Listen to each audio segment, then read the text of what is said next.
9th, 2016 to order. Please join me in the Pledge of Allegiance. I pledge allegiance to the flag of the United States of America and to the republic for which it stands, one nation, under God, indivisible, with liberty and justice for all.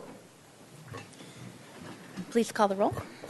Councilmember Dominguez, Hart, Hotchkiss, Murillo, Here. Rouse, White, Here. Mayor Snyder. Here. Okay, any changes to the agenda? No, Madam Mayor. No? Okay, public comment. We have a couple of minutes here at the podium. We'll start with Virginia Sato to be followed by Raquel.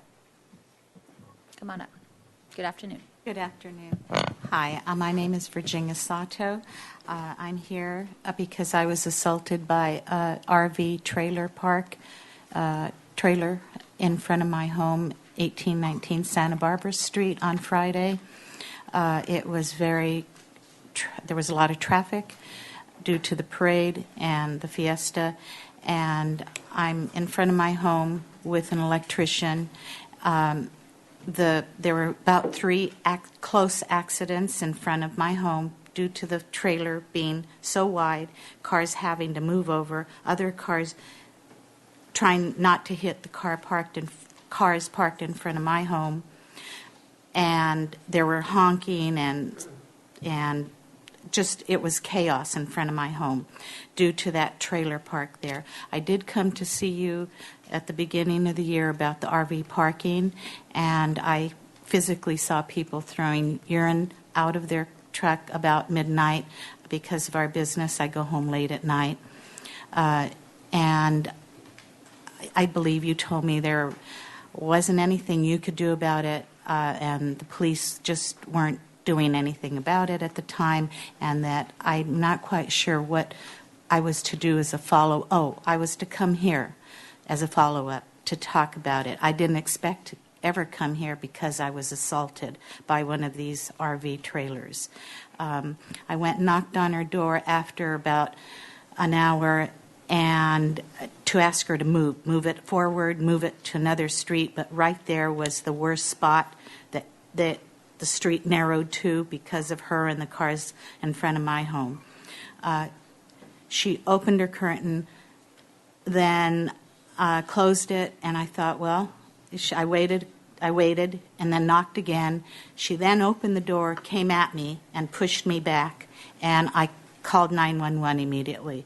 As soon as I did that, she ran, and she has handicap placard on her trailer. Okay, thank you. So you called 911 and issued a report? Yes, I have an open active case. Okay, thank you. Raquel will be followed by Christian Heslin.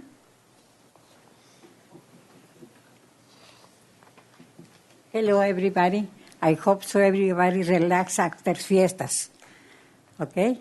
I only come in one more time to say thank you to the police department. I have a big problem every day, 24 hours a day, and I'm very sorry. I call the police, but I put the numbers, say thank you for the service. And don't work hard, okay? Because they just... Thank you, Raquel. Bye. Christian Heslin will be followed by Elise Master-Marino and Jeff Schaefer.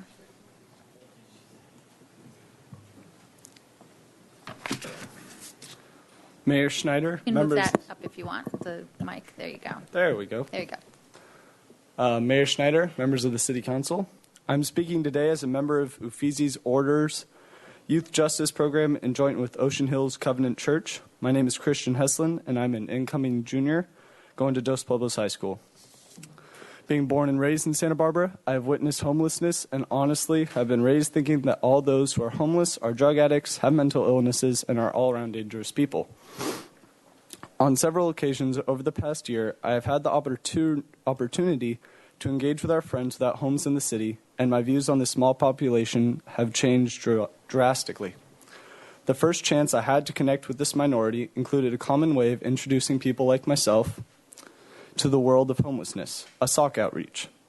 To those of you who do not know, socks are known as white gold on the streets and are used as a currency to acquire necessary goods, as well as to protect their feet from infection. Infection in the feet is a common sight to those on the streets, and I know from experience that is a painful road to recovery. My first Sock outreach was an incredibly memorable experience in which I created friendships that I still have by talking to the people I meet when I walk along State Street. The most untrue preconceived notion about our friends without homes is that they are all dangerous. Some homeless people are dangerous, just as many who live in homes can be and are classified as dangerous as well. The second main event I have the opportunity to volunteer in is the Meal Share at Alameda Park. This is a special event where people from several organizations bring food on Thursday nights to Alameda Park. I particularly like the Meal Share because those who are homeless are more inclined to talk while they are sitting and eating, as all of us are, so I'm able to connect more and understand the world of homelessness better. By funding effective programs and truly taking into consideration the needs expressed by our friends without homes, we can successfully end homelessness in Santa Barbara, making it a better place for all who live here. Thank you for listening. Thank you. Elise Master Marino will be followed by Phil Walker.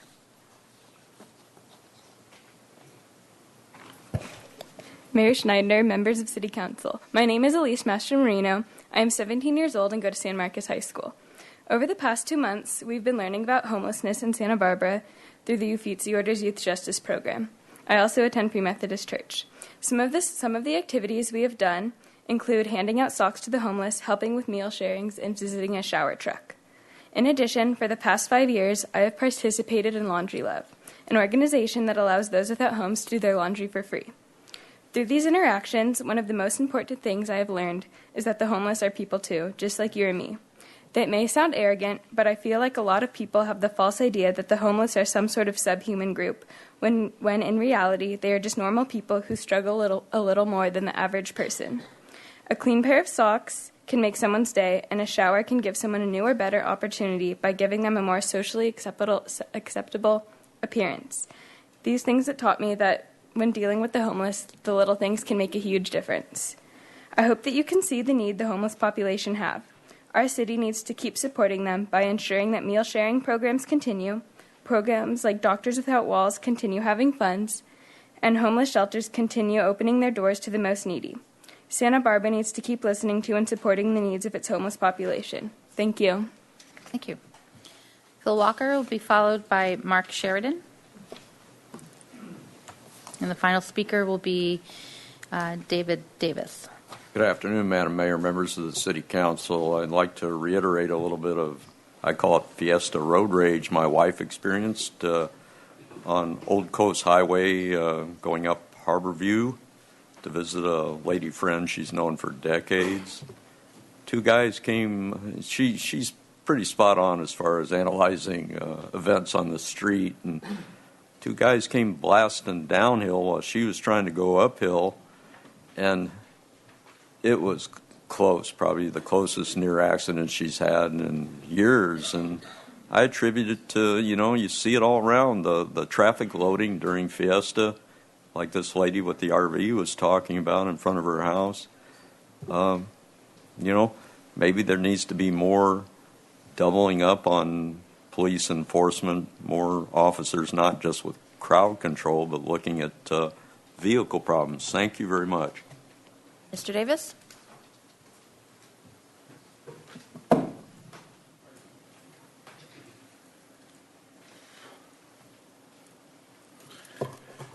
Shalom, hello, everybody. First, I wanted to say, wow, I cannot believe you guys are all talking about the homeless. That's just amazing. I don't know if you guys knew this. You can address us, please. I don't know if anybody knows this, but a lot of people that don't have houses feel that it's a derogatory term to be called homeless. They actually feel that there's very many people that live in Hope Ranch and Montecito that don't have homes. They have houses, but they don't have a home. That's not the reason why I came here. I just wanted to acknowledge and congratulate hearing such beautiful, elegant talk. My name is David Marshall Davis. Like I said, I'm 9th generation Santa Barbaran. I'm a direct descendant from the 3rd captain that came here. My first cousin was a chief surgeon at St. Francis, so he's saved many officers' lives. My first girlfriend was Skip Bond, who was a motorcycle cop who also did the accidents and did the calculations. So I've been having a problem where I've been arrested approximately, put in handcuffs 37 times, we'll say. And one of the times when I got arrested, I gave a gentleman a crystal. Then I said, this is worth $1.27 million. I says, because I'm about to pretend I'm homeless so I can see what other people are doing. So what I did was I acted like I was homeless to catch some of these cops. And one of my friends was killed, who was Special Forces. He was a black man. And I would like for you guys to investigate it. I prefer if it was the mayor, Kathy, and our new chief of police is who I'd prefer to only be involved in it. That's all, and God bless. Thank you. Okay, that concludes public comment. We move on to the consent. Did you want to speak at public comment? Oh, I'm sorry. I passed it on. Please go right ahead. Fine. This was actually going to be my opening statement before the Architectural Board of Review, but you only get 2 minutes, so you have to really hone your statement down. And this is about the AUD program, the Alternative Unit Density. This incentive program is out of balance with your directives in the municipal code, the policy objectives in the general plan and zoning ordinances. The way I read it, the idea that parking exemptions and permit streamlining is good for our neighborhoods is misguided. And unfortunately, your staff is very professional, but in the arena of process, preferential treatment is apparent for the developer. Our city staff seems to be working very hard to maximize this work product, while the individual homeowner is left to figure it out. Your city meeting with the Planning Commission July 21st, checking in on the program, there was compelling testimony about the flaws and downsides of a program that will give us rental housing, but at what cost? With 900 units in the pipeline and projects growing in size. And quickly, I'd just like to give the description of the project in my neighborhood. 21 new units, 5 existing buildings, demolished 3 plus 2 carports, plus portion of Building C. Retain 2, construct 4 new buildings. Total of 6 buildings, 14,882 square feet. Building E, 2,756 square feet, 3 stories. Building F, 2 stories. 13 one-bedroom units, 8 two-bedroom, 767 square feet average density, 27 units per acre, which, as I'm learning, is actually a small project for some of these AUD this program. So it's just a cry for help, I guess, to help me understand how this program is going to help Santa Barbara, and thank you for your time. Thank you. Okay, that concludes public comment. We are moving on to the consent calendar, and you have some items to read. Item number 1, adoption of ordinance for encroachment permits for Victoria Hall Theater facilities at 33 West Victoria Street and parking lot number 5, recommending that council adopt by reading of title only an ordinance of the Council of the City of Santa Barbara approving an encroachment permit agreement with Child Abuse Listening Mediation Incorporated, a California nonprofit benefit corporation, Ensemble Theater Incorporated, a California nonprofit corporation, and Luria New Vic LLC, a California limited liability company, affecting the properties known as 1236 Chapala Street and 33 West Victoria Street, and improving an encroachment permit agreement with Ensemble Theater Incorporated, a California nonprofit corporation, affecting the property known as 33 West Victoria Street. Each agreement intended to terminate and supersede encroachment permit agreement 24521, approved by ordinance 5621 and adopted by council on June 4th, 2013, for portions of site improvements that were authorized to encroach along and into the frontage of Victoria Street and a portion of city lot number 5, and authorizing the Public Works Director to execute both encroachment permit agreements. I also have a memorandum dated August 2 from Bendy White, Mayor Pro Tem, regarding conflict of interest on council item Item number 5, I am writing this memorandum to document and report my conflict of interest on today's consent calendar, Agenda Item 5, approval of final map and execution of agreements for 1298 Coast Village Road. I inadvertently failed to make the required recusal announcement. I understand that I am not required to leave the council chambers when I have a conflict of interest on a consent calendar item. Today, unfortunately, I forgot to announce my recusal on the above referenced item. Although I was aware of the issue and was prepared to report my recusal orally, I would like to make that report now. I should have made the following announcement. I have a conflict of interest in Agenda Item 5 because the project proponents and owners, Olive Oil and Gas LP and John Price, managing partner, are sources of income to me. I am requesting that you read this recusal announcement at the council meeting of August 9th, 2016, and that you note the fact and availability of this memorandum in the minutes of today's meeting. Thank you. Without further objection, we'll waive further reading. There was a request to pull items 2 and 8. So, Mr. Hotchkiss, you had that. If you could read item 2, we can start with that one. Transfer of 518 East Cannon Perdido, Eleanor Apartments to the Housing Authority of the City of Santa Barbara. Thank you, Mr. Hotchkiss. Thank you, Madam Mayor. This is a sizable amount of over $500,000 that is we are suggesting, or staff is suggesting, that we forgive to the parties involved in a time when our revenues are going down and we're worried about infrastructure. It seemed to me really important to discuss this and present why we're doing it so that people don't think we're being wasteful with taxpayer money. If you could fill us in, sir. Madam Mayor and Councilmember Hotchkiss, my name is David Rowell. I'm the housing project planner. It's understandable that you'd have some concerns about this unique financing for the transfer of Eleanor Apartments property. It's a little unique in and of itself, so I thought it'd be important to give you a little bit of history. The Eleanor Apartments was constructed back in 1997 utilizing low-income housing tax credits, and part of the tax credits, the city contributed a $511,000 loan.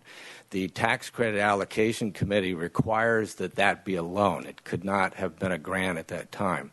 So this loan was provided to the owners, Cannon Perdido Associates, to develop Eleanor Apartments, and the repayment provision on the loan was for residual receipts, which means that if there's positive cash flow, a repayment would be received.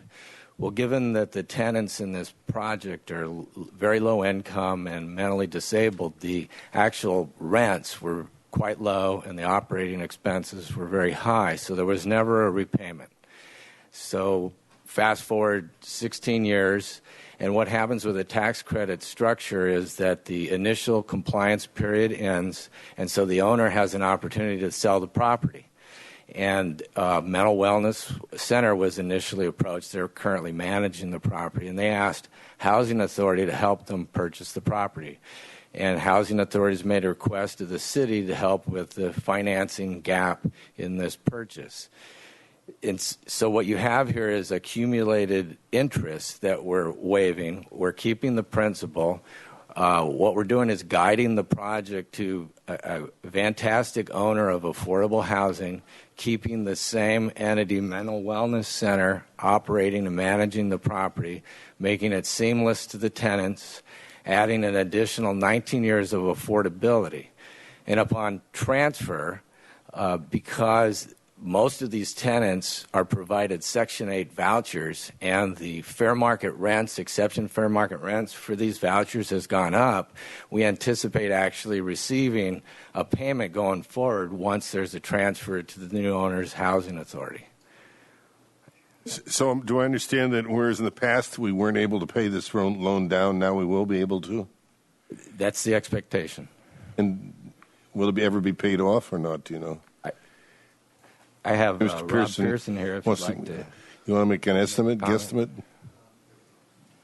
Sure. Madam Mayor, Councilman Hotchkiss, we will endeavor, but as in all affordable housing serving the very poor, you need subsidy, and it's our attempt to try to. In fact, the Housing Authority is putting $500,000 of its own money into purchasing this, but we will attempt to repay the city.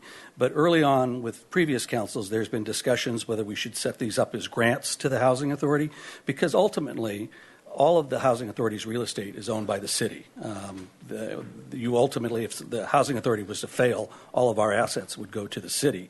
So in essence, you're investing in affordable housing long term.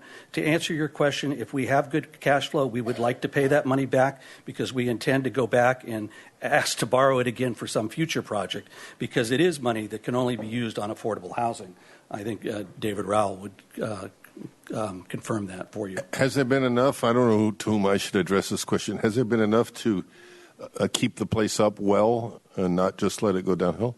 It needs some capital improvements, which we plan on doing. I think one of the things we as an agency bring to the city, both the community and your council, is excellence in maintenance. In a lot of communities, public housing, which this ultimately will become through our purchase, is a bane of everybody's existence, because it has, at least the federally funded public housing, historically has been underfunded by Congress. The funding for capital and operating for public housing is a congressional decision made annually, and it is one program that has been cut significantly. As an example, we used to get over $1 million a year to maintain the federally funded public housing. Last year we got $500,000. So that's why public housing has been such disarray. But this structure, I can assure the council that the property will be maintained, some improvements will be made, and hopefully we'll do debt service on your loan as well.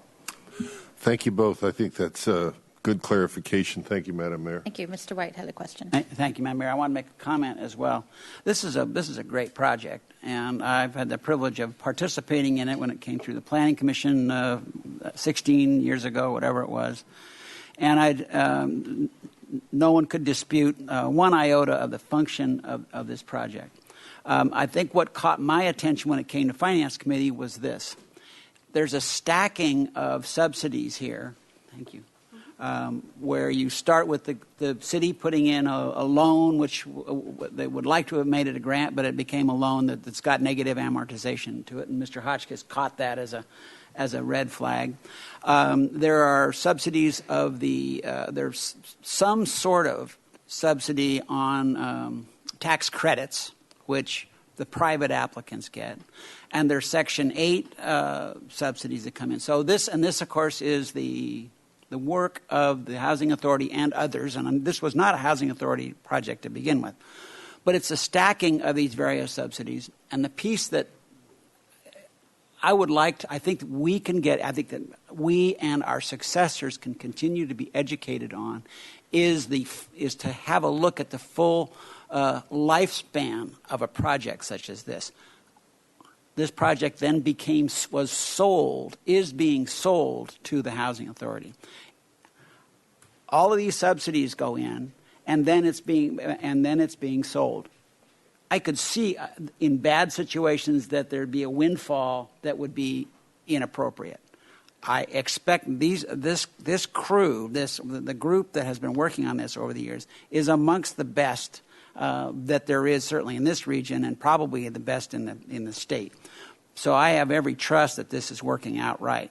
But that still has the potential for abuse, and I think it would be helpful for, as I say, decision makers here to witness that sequence of how we need the private sector to begin with, because that tax credit only can go to private sector, and then the stacking of the subsidies on forward is what has allowed this exceptional project to occur, to be managed for although these years, and to expect to go forward in the future at a reasonable rate. So I think some more education on that financing and funding going forward will help everybody stay on board with this intricate cobbling of funding. Just as Mr. Pearson was talking about, we're not getting the help that we were getting from the federal government, and yet we still are doing a job of managing a large inventory, which we all should be proud of affordable housing here.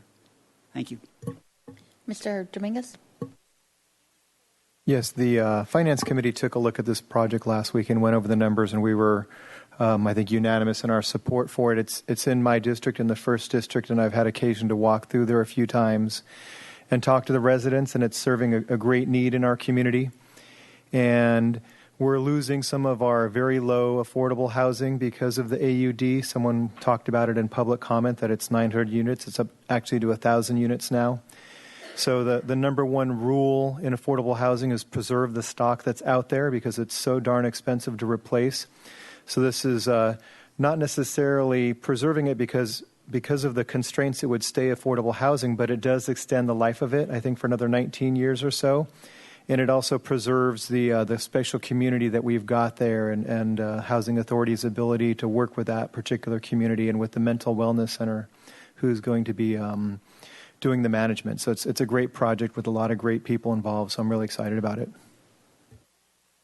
Okay, I don't think anyone needs to vote separately on this. Okay, right? We're still on consent calendar. There was Madam also Mayor? Yes, go ahead. I'm Ms. sorry. Maria. I would just like to, for the edification of the audience and people who are concerned about our AUD, our average unit size density incentive program, that the City Council and the Planning Commission are having a joint meeting September 27th. October 27th. Thank you for the correction. And it's a complicated issue, and we all need to be educated and updated and knowledgeable about it. And I do encourage the public to tune into that meeting or even attend. Thank you. Okay. There was also a request to ask about item number 8. If you could read the title of item number 8.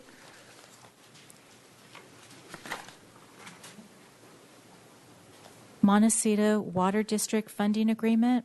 Thank you, Mr. Hotchkiss. And we also have a public comment speaker slip on this. Similar reasons as to the last for bringing this up, because I think it's a important and complicated issue, and people have been asking a lot of questions. So I thought I'd give you the floor and talk a little bit about this. Walk us through what we got here, if you would.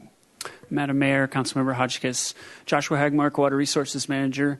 We also have in the audience today Nick Turner, the General Manager of Montecito, and one of their Board of Directors, Dick Shakowitz, in case there's any questions specific for them. But this agreement before you today is a funding agreement. It's, in essence, a reimbursement agreement to the city for the costs to continue negotiations. Right now we have the rough outline of a water sales agreement.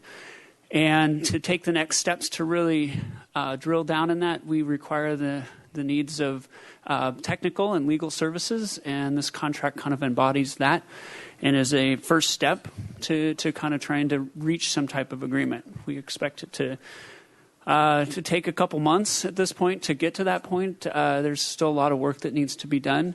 Right now, the contract is for the sale of 1,250 acre-feet of water, at this point attributable to expansion of the city's desal plant. Okay, fine. Thank you very much. Thank you. And Phil Walker, you have a speaker slip on this? Good afternoon. Once again, Madam Mayor, members of the City Council. As a 40-year-plus resident of the East Side, I worked in Montecito well before I started with the city. I have family members that have worked there, still working there. A lot of neighbors that work there, and there's such a symbiotic relationship, especially from the East Side of Santa Barbara, having employment in Montecito. I'm firmly behind getting everything buttoned up and tied together, especially bring Montecito on board, because an interesting thing has happened recently. Over the last couple months, there's been some shaking, rattling, and rolling on the Santa Ynez Fault.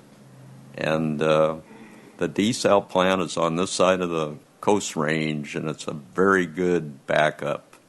Thank you very much. Okay. So that's for the consent calendar. Is there a motion to approve the consent calendar? There is, Madam Mayor. Okay. Moved by Hotchkiss, second by Rouse.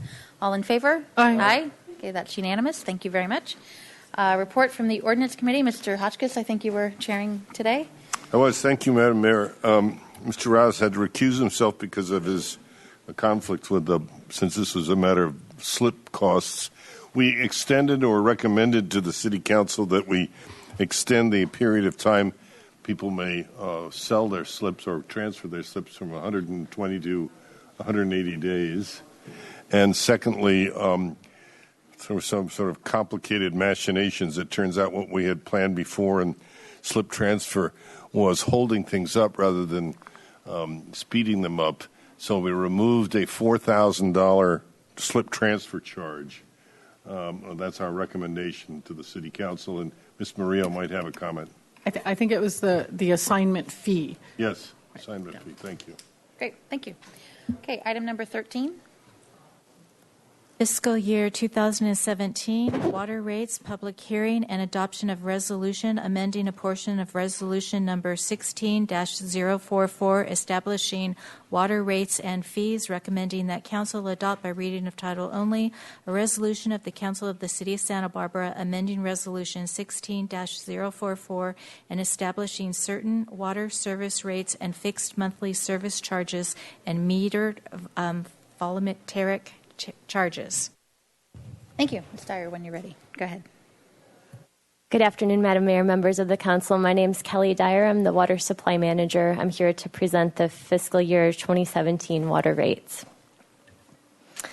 First, we'll discuss the key drivers of the rate increases and the background of the fiscal year 2017 rate study, go over the schedule, discuss some of the model refinements we've been working on, give some examples of the customer impacts from the rate increases, and discuss unincorporated area costs, the fiscal year 2017 financial plan, and then hold the public hearing.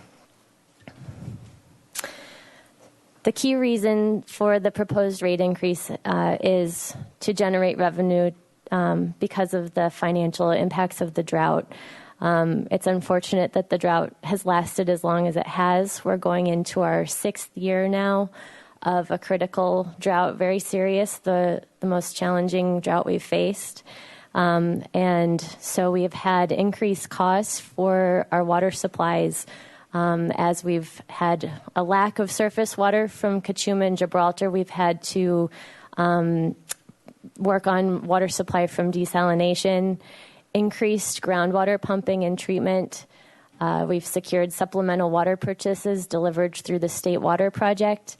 And we've also worked on the Cachuma Emergency Pump Project in order to allow continued conveyance of water through Cachuma. All of those costs are a result of the drought. And we've also had 35% water use reduction, which does have an effect on our revenues based on our rate structure.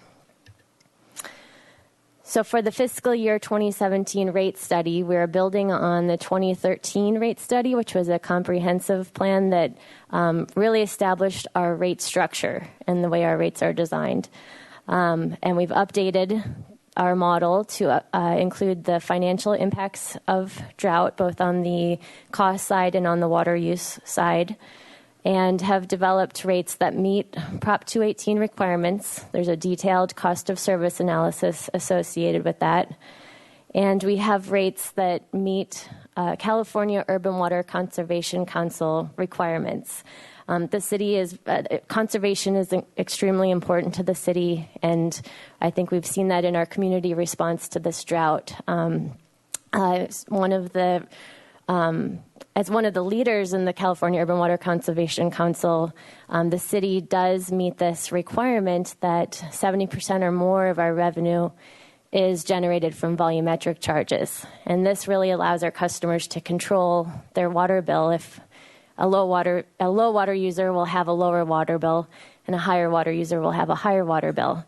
It can be difficult to manage. Most of our costs are fixed, and so as water use fluctuates, we do need to make adjustments to our rates in order to recover the amount of revenue we need to meet our costs. So our schedule for water rate increases, we were here on April 12th and presented the proposed fiscal year 2017 water rates to City Council.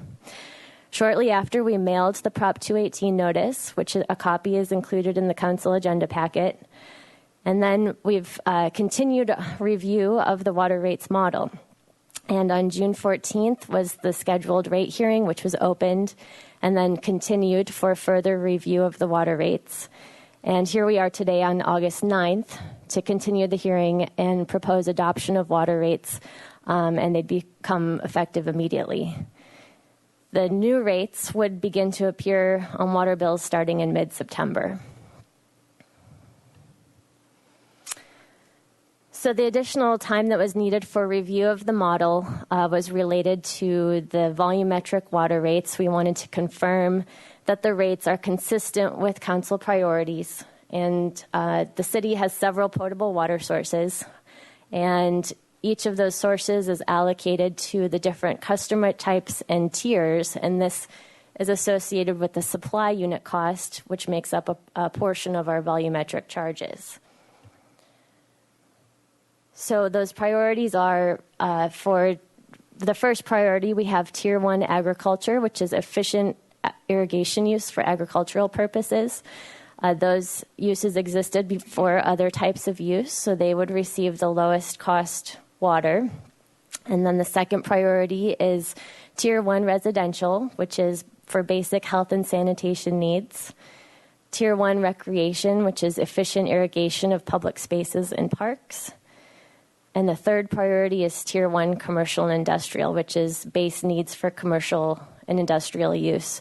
And that priority reflects the higher cost associated with minimizing service interruptions and also recognizing that those customers have less flexibility or discretion to reduce their water usage. Priority 4 is Tier 2 residential and Tier 1 irrigation for residential and commercial. The Tier 2 residential is based on the characteristics of our average water customer under normal weather conditions. And our Tier 1 irrigation for residential and commercial are for those customers that have a dedicated irrigation meter. A lot of our multifamily residential customers have a dedicated irrigation meter for the common area. And we also have some single-family residential customers with larger lot sizes that have a dedicated irrigation meter that has a specific budget assigned with it. And there are requirements that you have to have drought-tolerant landscaping to qualify for an irrigation meter. And then finally, the priority 5 is really it's the upper tiers of all the customer classes. Those are considered more discretionary types of water use. So for our fiscal year 2017 supply unit rates, as I mentioned earlier, most of our costs are fixed. And so the unit cost is highly dependent on the amount of water available. Our lowest cost in terms of unit price, our lowest cost water is groundwater, which is $2.37. And then we have groundwater that requires treatment at the Ortega Groundwater Treatment Plant. And then desalinated water, I will note that this is based on our FY17 costs. We don't start paying our loan on desal until 2018. So this is mostly the operational and then also the interest that we're paying. Next is Gibraltar and Mission Tunnel and Lake Cachuma. Those unit costs have changed quite a bit from a few years ago. Lake Cachuma used to be one of our lower unit prices, but since the water is no longer available, that changes the unit price. And then finally, our state water and supplemental purchased water, which we've had to secure during the drought. This is a lot of numbers and maybe a little hard to read. I wanted to use this as an illustration of how this works in developing our supply unit costs that support our tiered water rates. This table is an excerpt from the memo that was on file at the city clerk's office and will be posted on our website. So here we have the first priority, Tier 1 agriculture demands. That's the first priority, and they received groundwater, which was the lowest cost water. And all of their demands were met by groundwater. And then we have the second priority, water use, and the remaining groundwater was available, but it didn't satisfy all the demands for level 2 priority. So then some of the groundwater Ortega water treatment plant supply was used, as well as some of the desalinated water. Priority 3 received the remaining desalinated water, and then some water from Gibraltar and Mission Tunnel. That's really Mission Tunnel. And then level 4 received remaining Gibraltar Mission Tunnel water, plus some Kachuma, and then the state water, purchased water. So you can see how this works with the level of priorities and the water supply is allocated based on priority. The last priority type of water use gets our most expensive water supplies. So here are the proposed volumetric rates. For single-family residential, we have Tier 1, which is currently $4.20, going to $4.56 for a 36-cent increase. I should mention the total volumetric rate is composed of 4 components. It's the supply unit cost plus the delivery, peaking charges, and conservation. So this reflects the total overall volumetric charge, which was really discussed in detail in our April 12th council meeting. So I don't think I'll go through all of these since we've gone over them already in April 12th. Most of them are the same as what they were before. The 2 that have changed are the Tier 1 residential rate, which lowered from the noticed rate of $49 per HCF to the revised rate of $4.56. And also our Tier 1 commercial rate lowered from the noticed rate of $7.88 to $6.28. And I'm happy to go back and go through that in more detail if you'd like me to. We've already been over a lot of it before, so I thought I'd skip that part and move on to the next. Okay. Proposed fixed rates are the same as the noticed rates. There was no change there. Most of our customers have a 5/8-inch meter, so the current charge is $23.49. It's going to $24.50 for a $1.01 increase. This is an example of a water bill for a single-family residential customer. And it varies depending on how much water is used. So for our low water users using 4 units a month, the existing bill is $40.29. The proposed bill would go up to $42.74 for a $2.45 increase per month. A moderate water user using 10 units per month has an existing bill of $91.35. The proposed bill would be $120.56 for a $29.21 increase. And a high water user using 20 units a month has an existing bill of $216.77. That would go up to $295.46 for a $78.69 increase. Most of our customers are using 10 units or less. I'd say about 65% of our customers are at the 10 units or less level. This is a rate comparison of the City of Santa Barbara's proposed water rates against our neighboring water district. So we're on the far left, and you can see City of Santa Barbara and Goleta Water District have the lowest water bills for low water users using 4 units a month. Montecito and Carpinteria have water bills that are about twice as high for a low water user.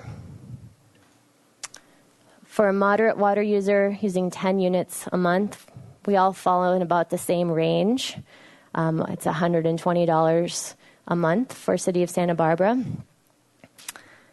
And for the high water user, City of Santa Barbara has the highest water bill. It's about $100 more a month than our neighboring water districts. So for unincorporated area, historically, the city has had a separate customer class for people located outside of the city limits. It's about 5% of the city's water customers in this area. And one of the reasons that they have a separate classification is because they have different topography and lot characteristics, which require more infrastructure. when you have more hills, you have to have more pumping, and with larger lots, there's longer pipe per meter. And so those customers required 11% of our water mains, 19% of our reservoirs, 30% of our pump stations, and 12% of our distribution staff resources. And so we, based on that infrastructure, the additional cost of service to that area is justified. But we need to review how that cost is applied in our rates a little further. And we've reached a point where we've been doing a very thorough, very detailed analysis of our water rates, and we reached a point where the financial impacts of postponing or delaying adoption of rates was too great, and so we wanted to move forward. We're recommending we move forward with adoption of water rates and temporarily suspend the 30% additional cost increment to allow for further review. And then we'd be coming back to council before fiscal year 18 regarding this cost increment. Projected fiscal year 2017 total revenue based on the noticed rates was $45.7 million. We'd have $2.7 million reduction in revenue with the revised rates. That's proposed to be funded with earned interest income that's accumulated in reserves. And we also have a $500,000 revenue loss from 1 month delay. So you can see each month that we postpone adoption of rates has significant impacts, and we have serious costs next year with our drought-related costs. So for fiscal year 2017 revenue, we'd have $42.5 million from rates, and then the non-rate revenue would bring it up to $46 million. Our total expenses for fiscal year 2017 are $53.2 million. $34.6 million of that is operating expenses. $10.6 million is debt service. $8 million is capital. Our expenses are projected to be higher than the $46 million in revenue and will require a use of about $7.2 million from reserves. Our current reserves policy requirement is $19 million, and we're projecting that at the end of FY16 we'd have $23.3 million in reserves. That's about $4.3 million above policy, and so with the use of $7.2 million in FY17, that would bring our reserve balance at the end of FY17 to 16.1. That's about $3 million below policy level. And finally, our debt coverage ratio, we have parity debt that requires 1.25 coverage. That's our net operating revenue divided by our debt service to come up with that ratio. And our proposed FY17 rates are projected to provide 1.07 coverage. So we anticipate using about $2 to $3 million from our rate stabilization fund. We currently have $5 million in that fund, and we'll likely be adding to it at the end of FY16. But at this point, it looks like we're going to have to use some of that rate stabilization fund counted as revenue in order to meet our debt coverage, that was the intent of establishing that fund.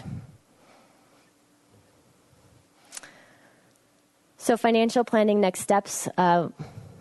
We will be soon initiating development of our fiscal year 2018 water rates to continue our evaluation of the financial impacts with continued drought. We will be extending the assumptions on how long the drought will last. And so today, our recommendation is to hold the public hearing and adopt fiscal year 2017 water rates. Thank you.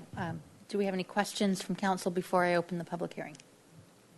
No? Okay, so I will open the public hearing, and we will start with Ed Bierman. There are 2 minutes here at the podium to be followed by Michael McBurney.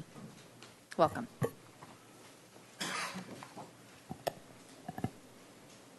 Madam Mayor, members of council, my name is Ed Berman. I reside at 2069 Las Canoas Road. I've studied the water rate analysis by Bartle Wells.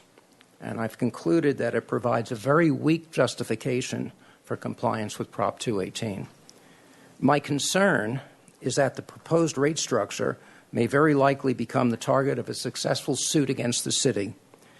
Many of us are familiar with the Capistrano case that cost that city millions in legal fees and reimbursements to consumers.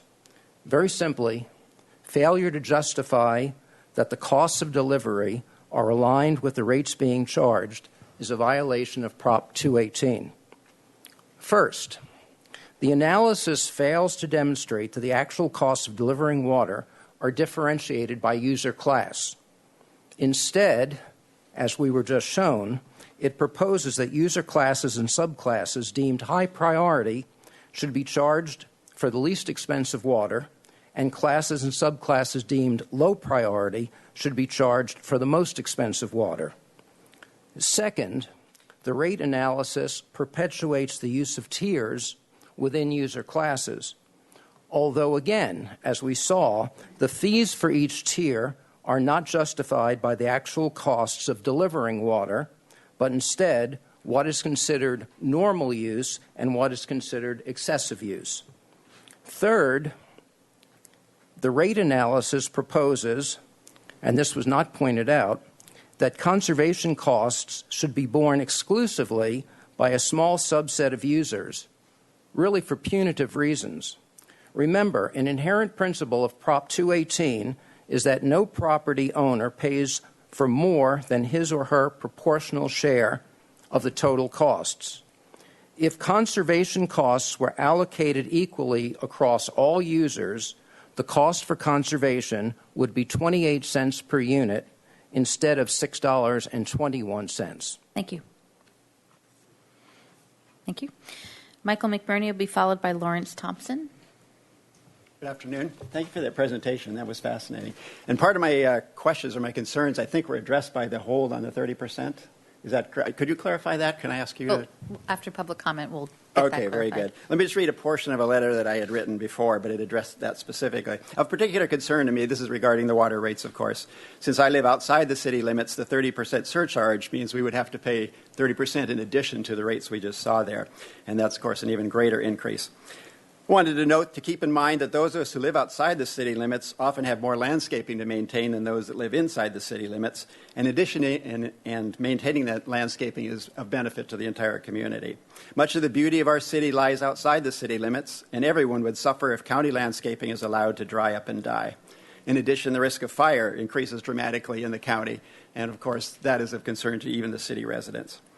Having this surcharge stands in contrast to the residents of Goleta Water District, where there is no added surcharge for living outside of the city limits, even though they undoubtedly have the same increased cost associated with delivering water to them. Edison does not charge for outside the city limits extra. Gas Company does not have a surcharge for outside the city limits. Cox does not charge extra.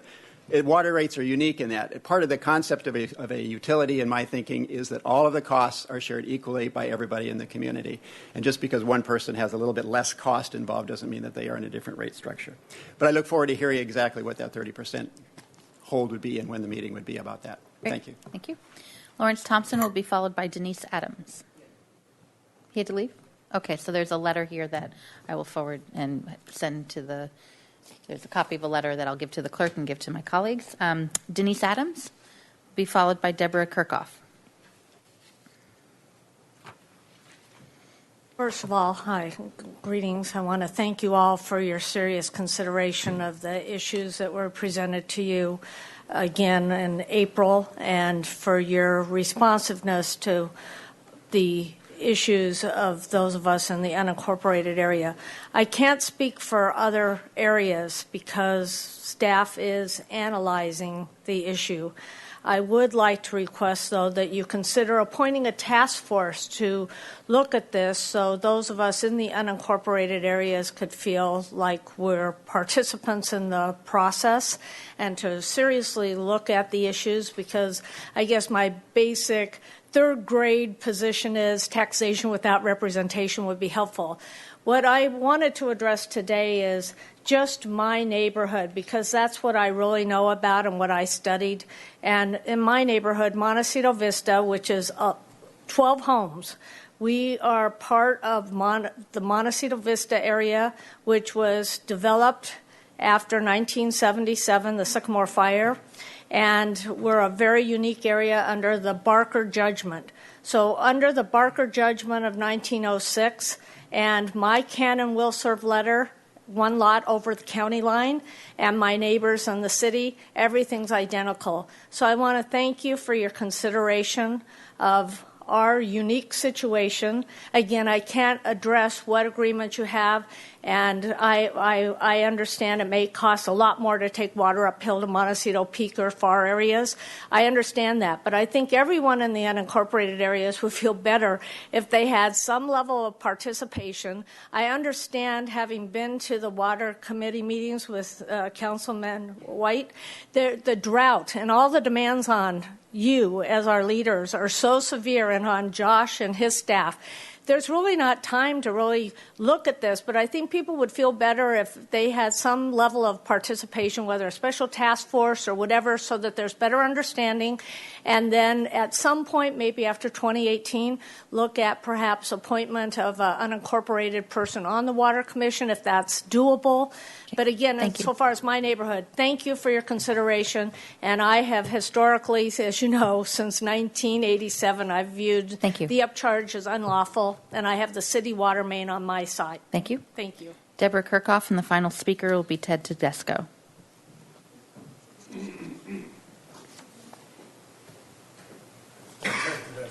What's that? Oh, are you before me? Ms. Kirchhoff, you're first, and then Mr. Tedesco. Well, I thought Denise was going to want my time, but I'd just like to say that I'm here. I'm in the same neighborhood as Denise, as she's been working tirelessly for our neighborhood in general. As she said, we're a very small set of homes. Basically, our neighbors are all in the city, and it's really hard for us to understand the difference in providing cost water to us than a house that's across the street. So, again, we're just thank you for your consideration with that. Thank you. Mr. Tedesco.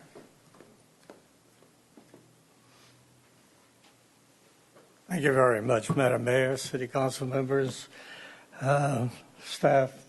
Thank you for the hearing on this issue. I'm here to talk just about this unincorporated 30% surcharge. I certainly want to congratulate you. I've been a resident here for 25 years, and I think you've done a great job handling a difficult water situation. Having said that, I'm here to plead for and support the moratorium that the staff has recognized. The thing kind of, I look at you now and I see a utility.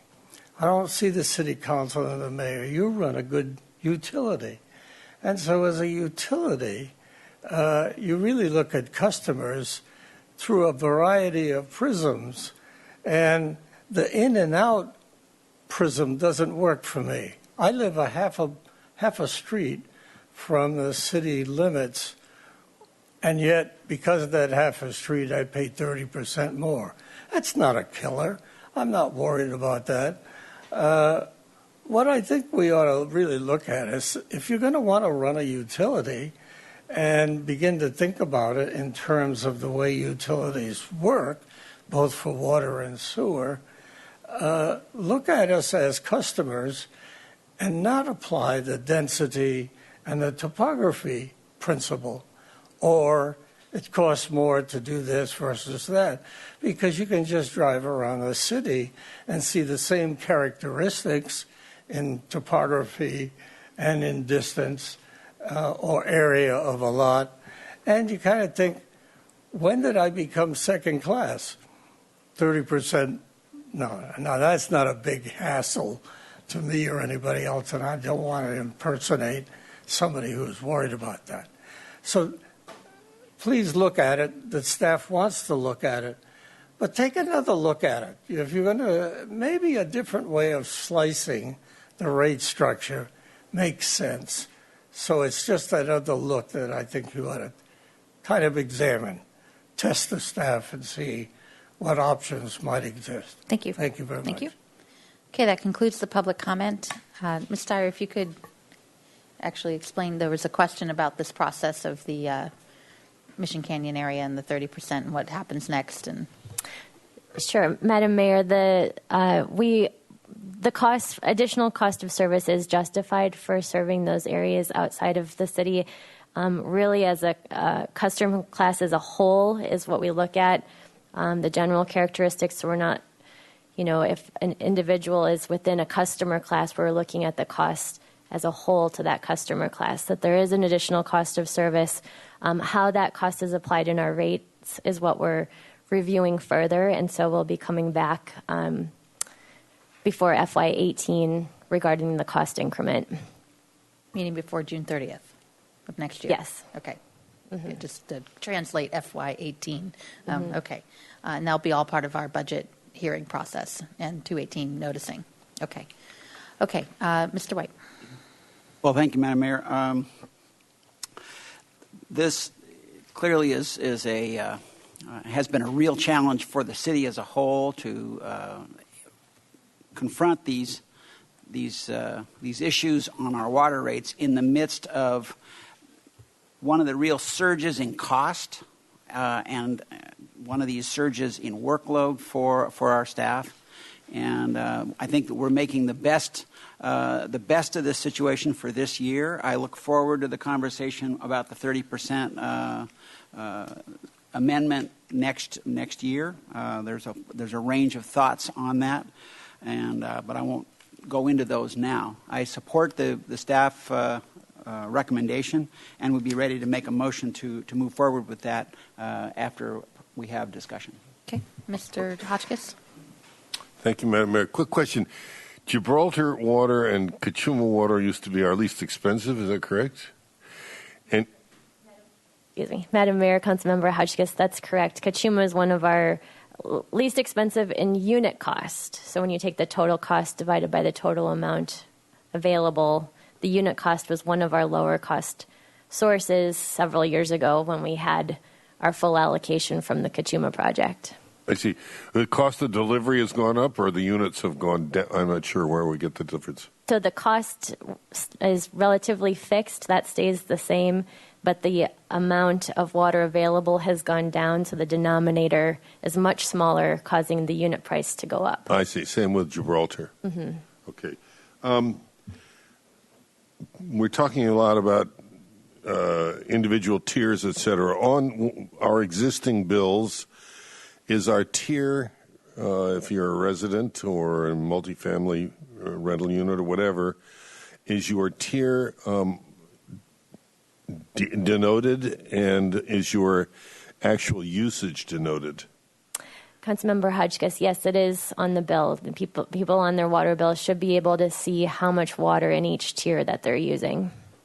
Okay, so they can tell if a 4 acre feet is what we're after. If there's 6, they know they're into extra expense. That's correct. Okay, thank you. Mm-hmm. That's it. Thank you. Mr. Dominguez?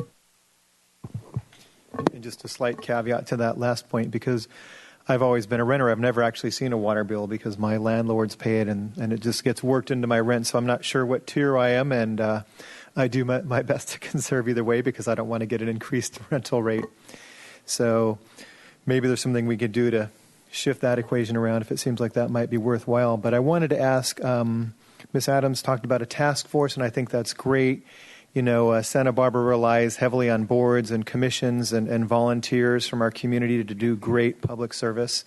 So if there's any role they can play, I imagine a lot of it is just science and accounting, figuring out the extra costs. But to the extent we can allow the public to play a role, I think just in general, we're seeing an uprising in American politics and people wanting to get more involved in politics. So to the extent we can increase our participatory democracy here in town, that's great. And I'm happy to support the moratorium because we do have a very busy water department now, and it's probably going to take a little longer to do some of these tasks than it would in a non-drought situation.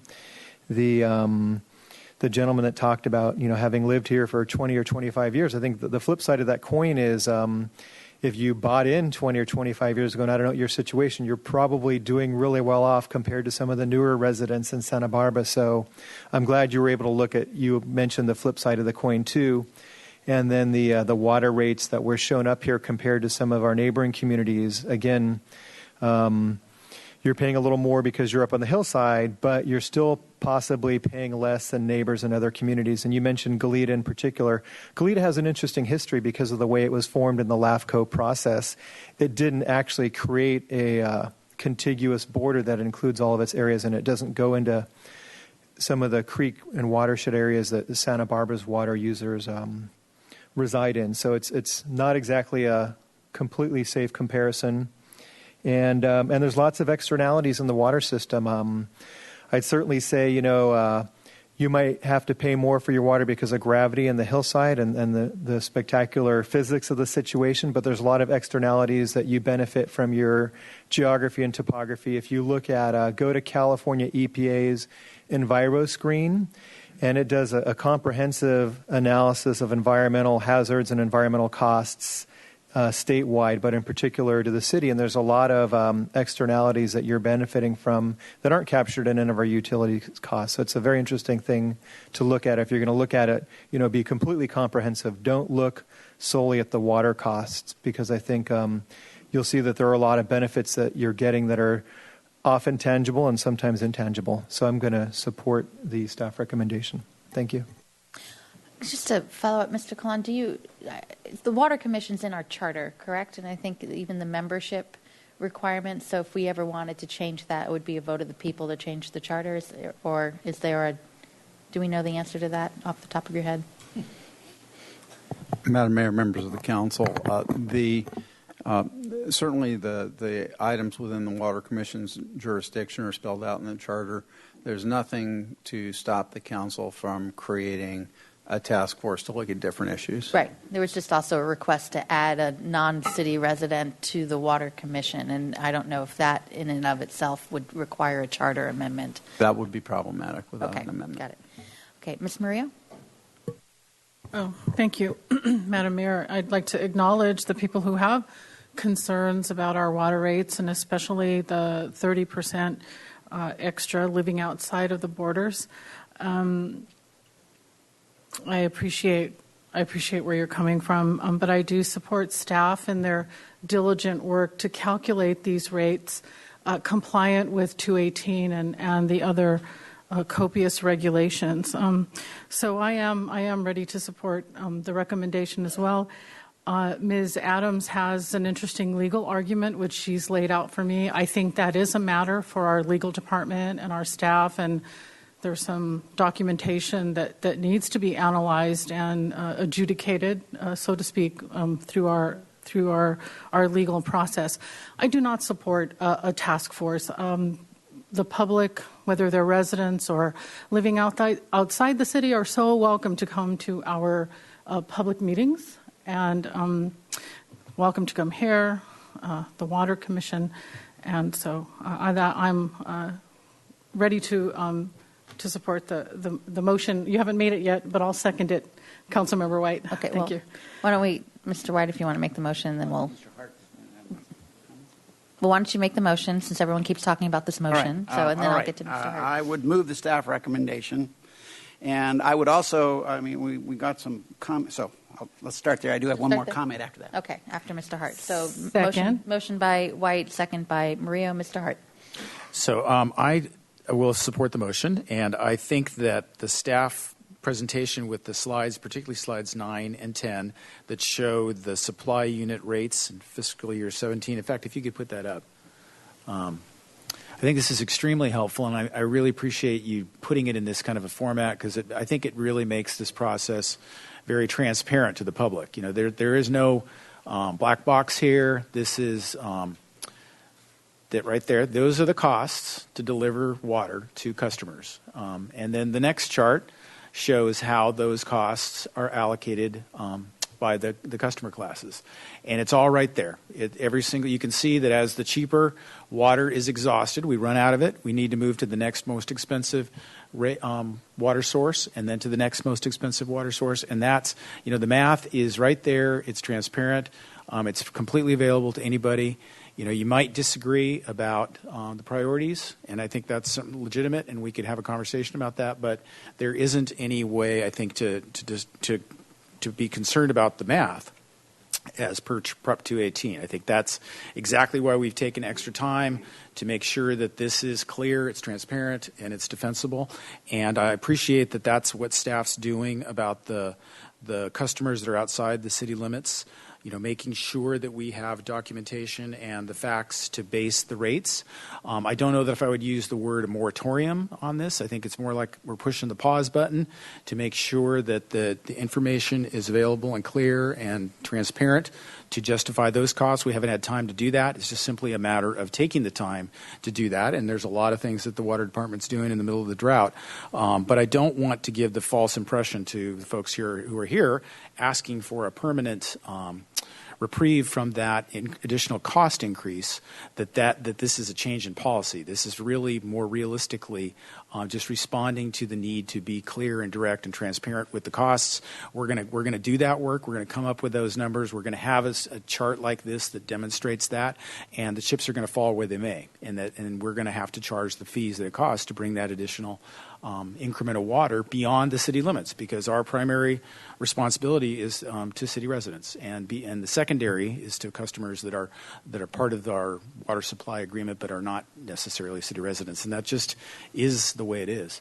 So I just want to thank staff for doing this extra work and taking the time to really make this clear and transparent, and the public is welcome to look under the hood of this process and see how it works. Mr. White. Thank you, Madam Mayor.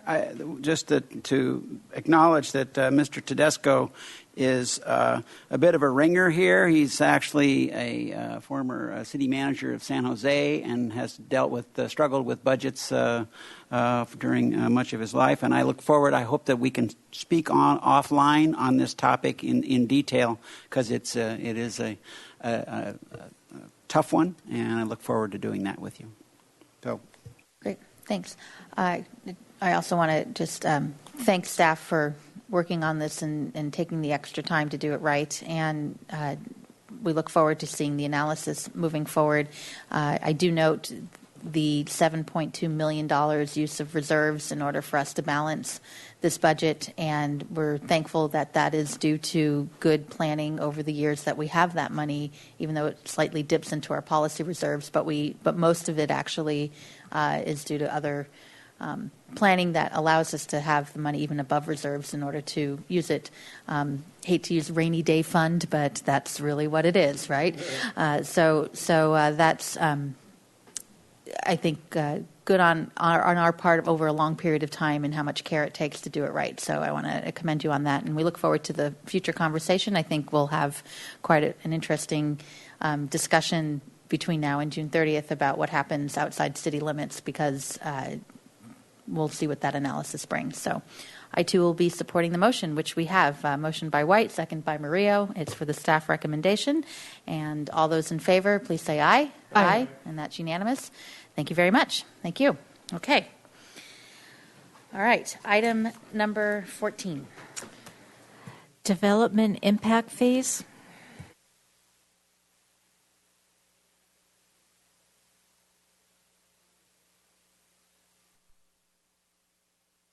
Okay. Mr. Buell, whenever you're ready.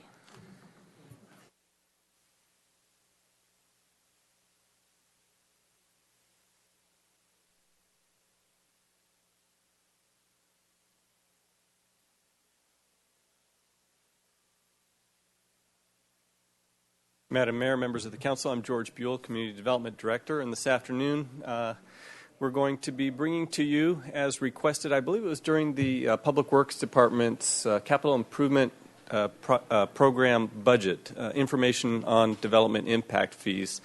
As many of you probably know, impact fees are a way to generate additional revenue in certain circumstances, and we'll talk about that a little bit today.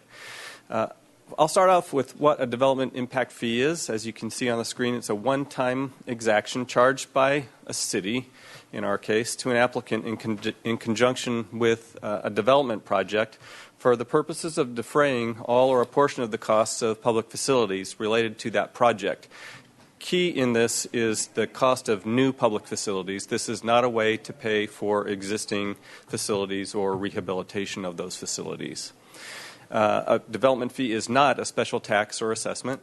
It's also not a means by which to directly pay for maintenance and operations of existing public facilities, as I just said. How can development impact fees be used? You see on the screen here a number of ways. Essentially, it's what cities do.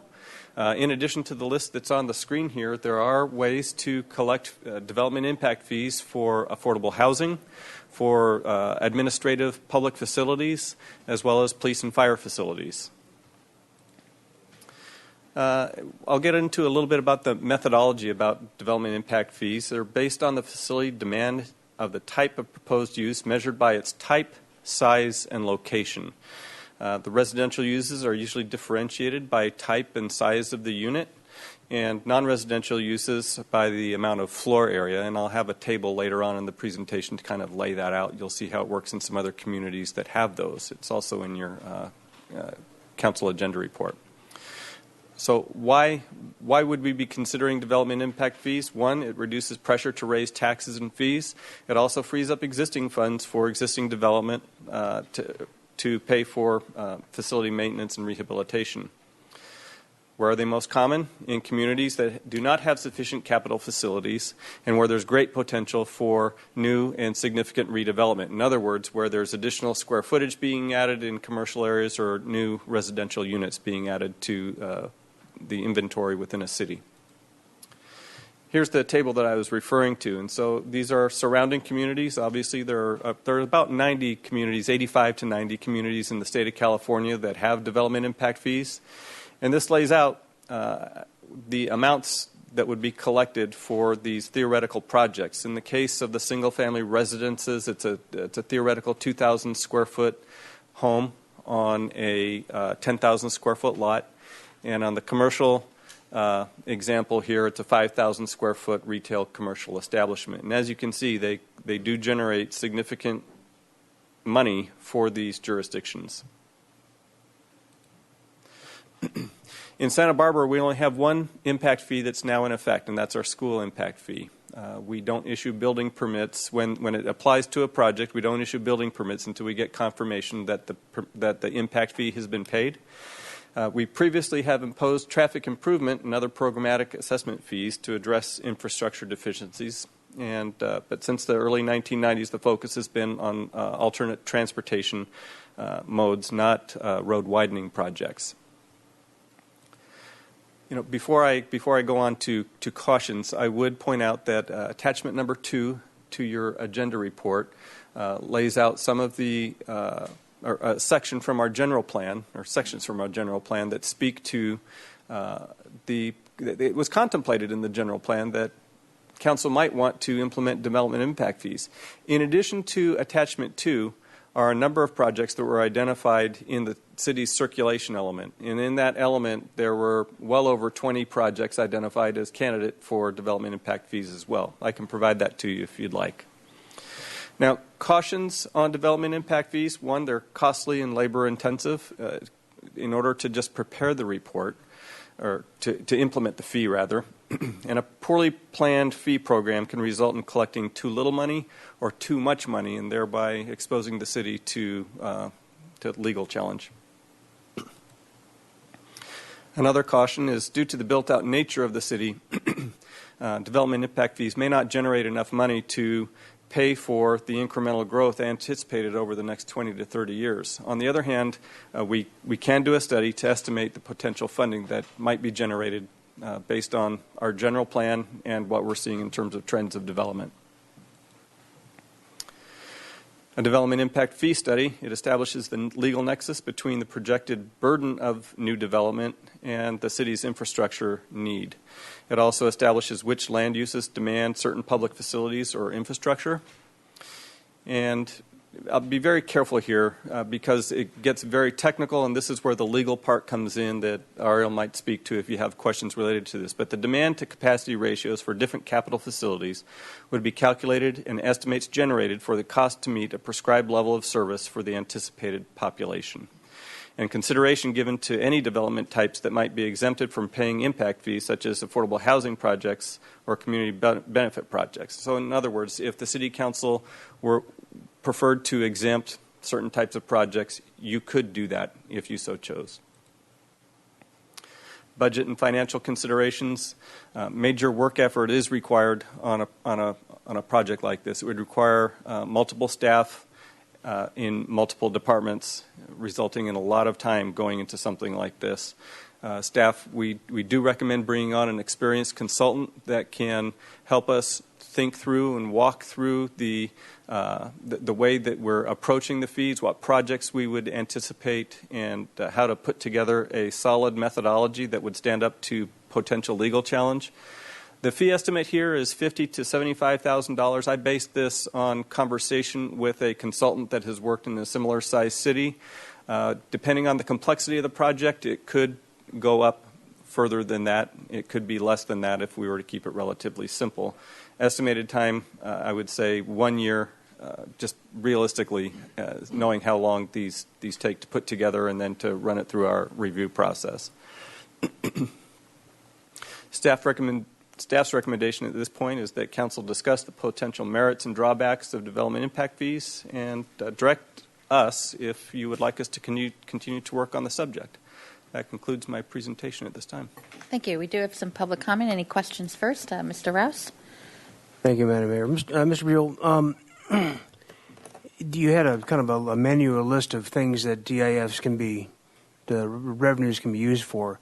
Are they ever developed ad hoc? In other words, are they developed specifically for a narrower use? For example, if we said we want development impact fees to pave roads or that kind of thing, or do they by their nature have that broad menu of potential uses?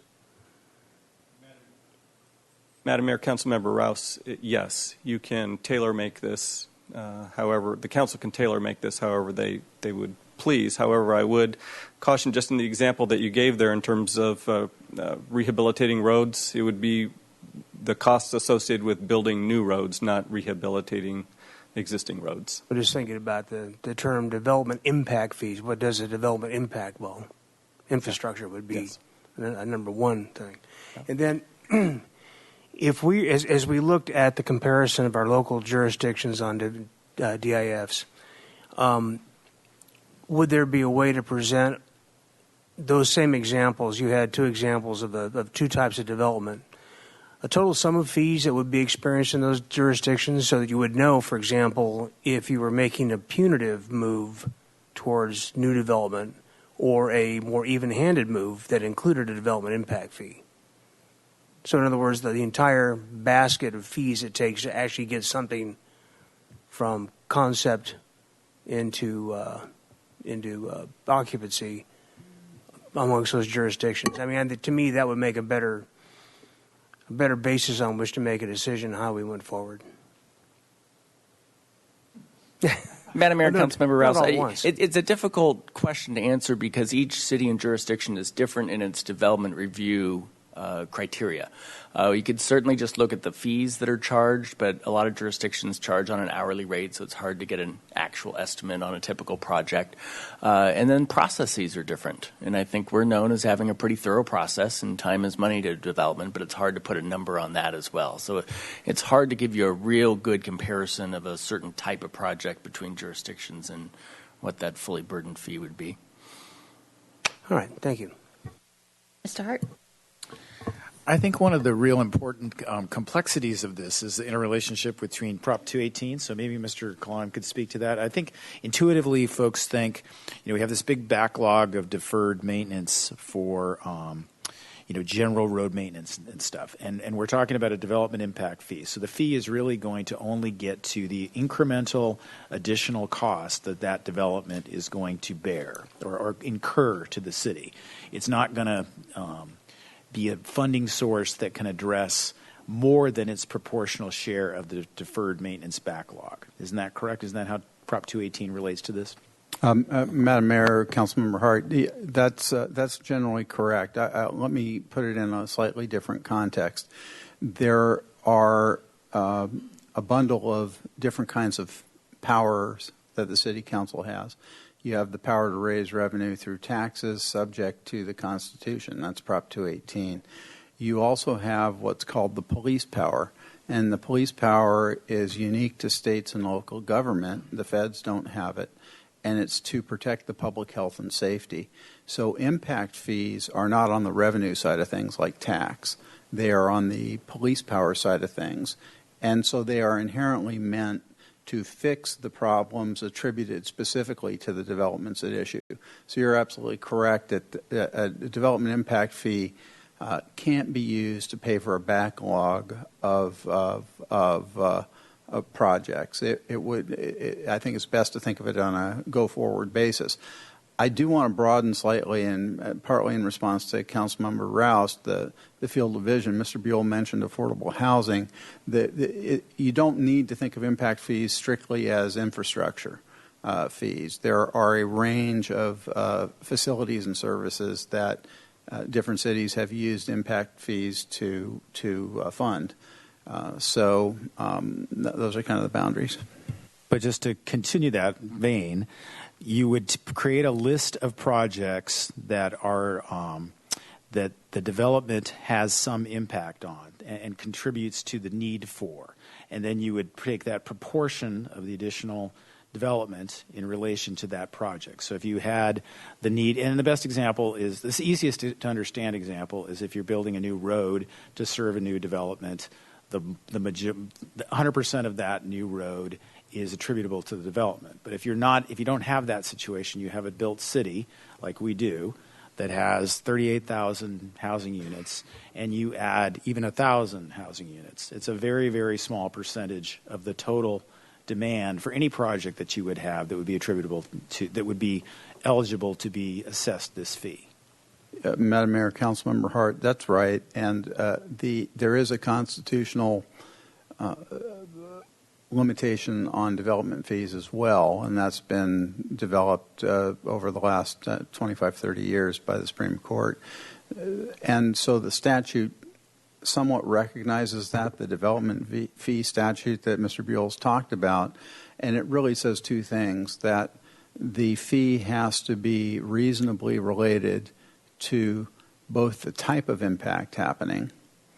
So if the impact is to generate cars, the fee has to be related to the impacts of cars. And it also requires a reasonable relationship to what they call the burden of the development, meaning with something like cars, you can easily quantify how many trips, how much road impact they're going to create, and go from there. Where these studies get tricky is with services or facilities that address impacts that are not easily quantified. So as you move into maybe some of the more exotic kind of impact fees, there's more judgment and opinion and less sort of mathematical 1 + 1 = 2 kind of analysis. The other questions I had have to do with the time and effort necessary to go through this process. You have a limited staff, you have a full workload of projects. You listed some of those in the slide presentation about the things that you are doing. So in order to take the people that you have working currently and divert them onto these other things, what is at risk here as a result of this exercise, continuing this exercise? Madam Mayor, Councilmember Hart, as you can see on the screen, I have another slide with major planning projects that are currently underway, and you've been updated on these over the course of at least 18 months on all of these, maybe with the exception of the Historic Districts Ordinance, which recently got steam going again. Given the staffing resources within community development, we would definitely need to evaluate staff's capacity. I can tell you that something would have to come off the plate. And looking at where we are on virtually all of these, with the exception, we're about ready to launch into our development monitoring system right now, which is sorely needed. It would be very, very tough. We'd have to. My recommendation is that we could start on an RFP. It wouldn't just be community development. I have Rob Dayton with Public Works has been identified as the lead staff in the Public Works Department. There would be other staff in other departments as well. We might be able to get through an RFP with other departments doing some of the heavy lifting and helping others along. And then queuing it up perhaps in the next fiscal year once some of this other work comes off the plate of planning staff. Being a little bit protective just because I know that we have a lot of work going on. And in addition, I didn't list it here, but it's the monitoring that's going on of the AUD program as well. And so we want to do a really good job at the work that we have on our plate rather than doing a mediocre job on a lot. And so it would be recommended that we take a very measured approach initially, and then we can step heavier onto the gas pedal as we go into past the RFP and contract award if we were to use a consultant. Okay, thank you. Mr. Dominguez?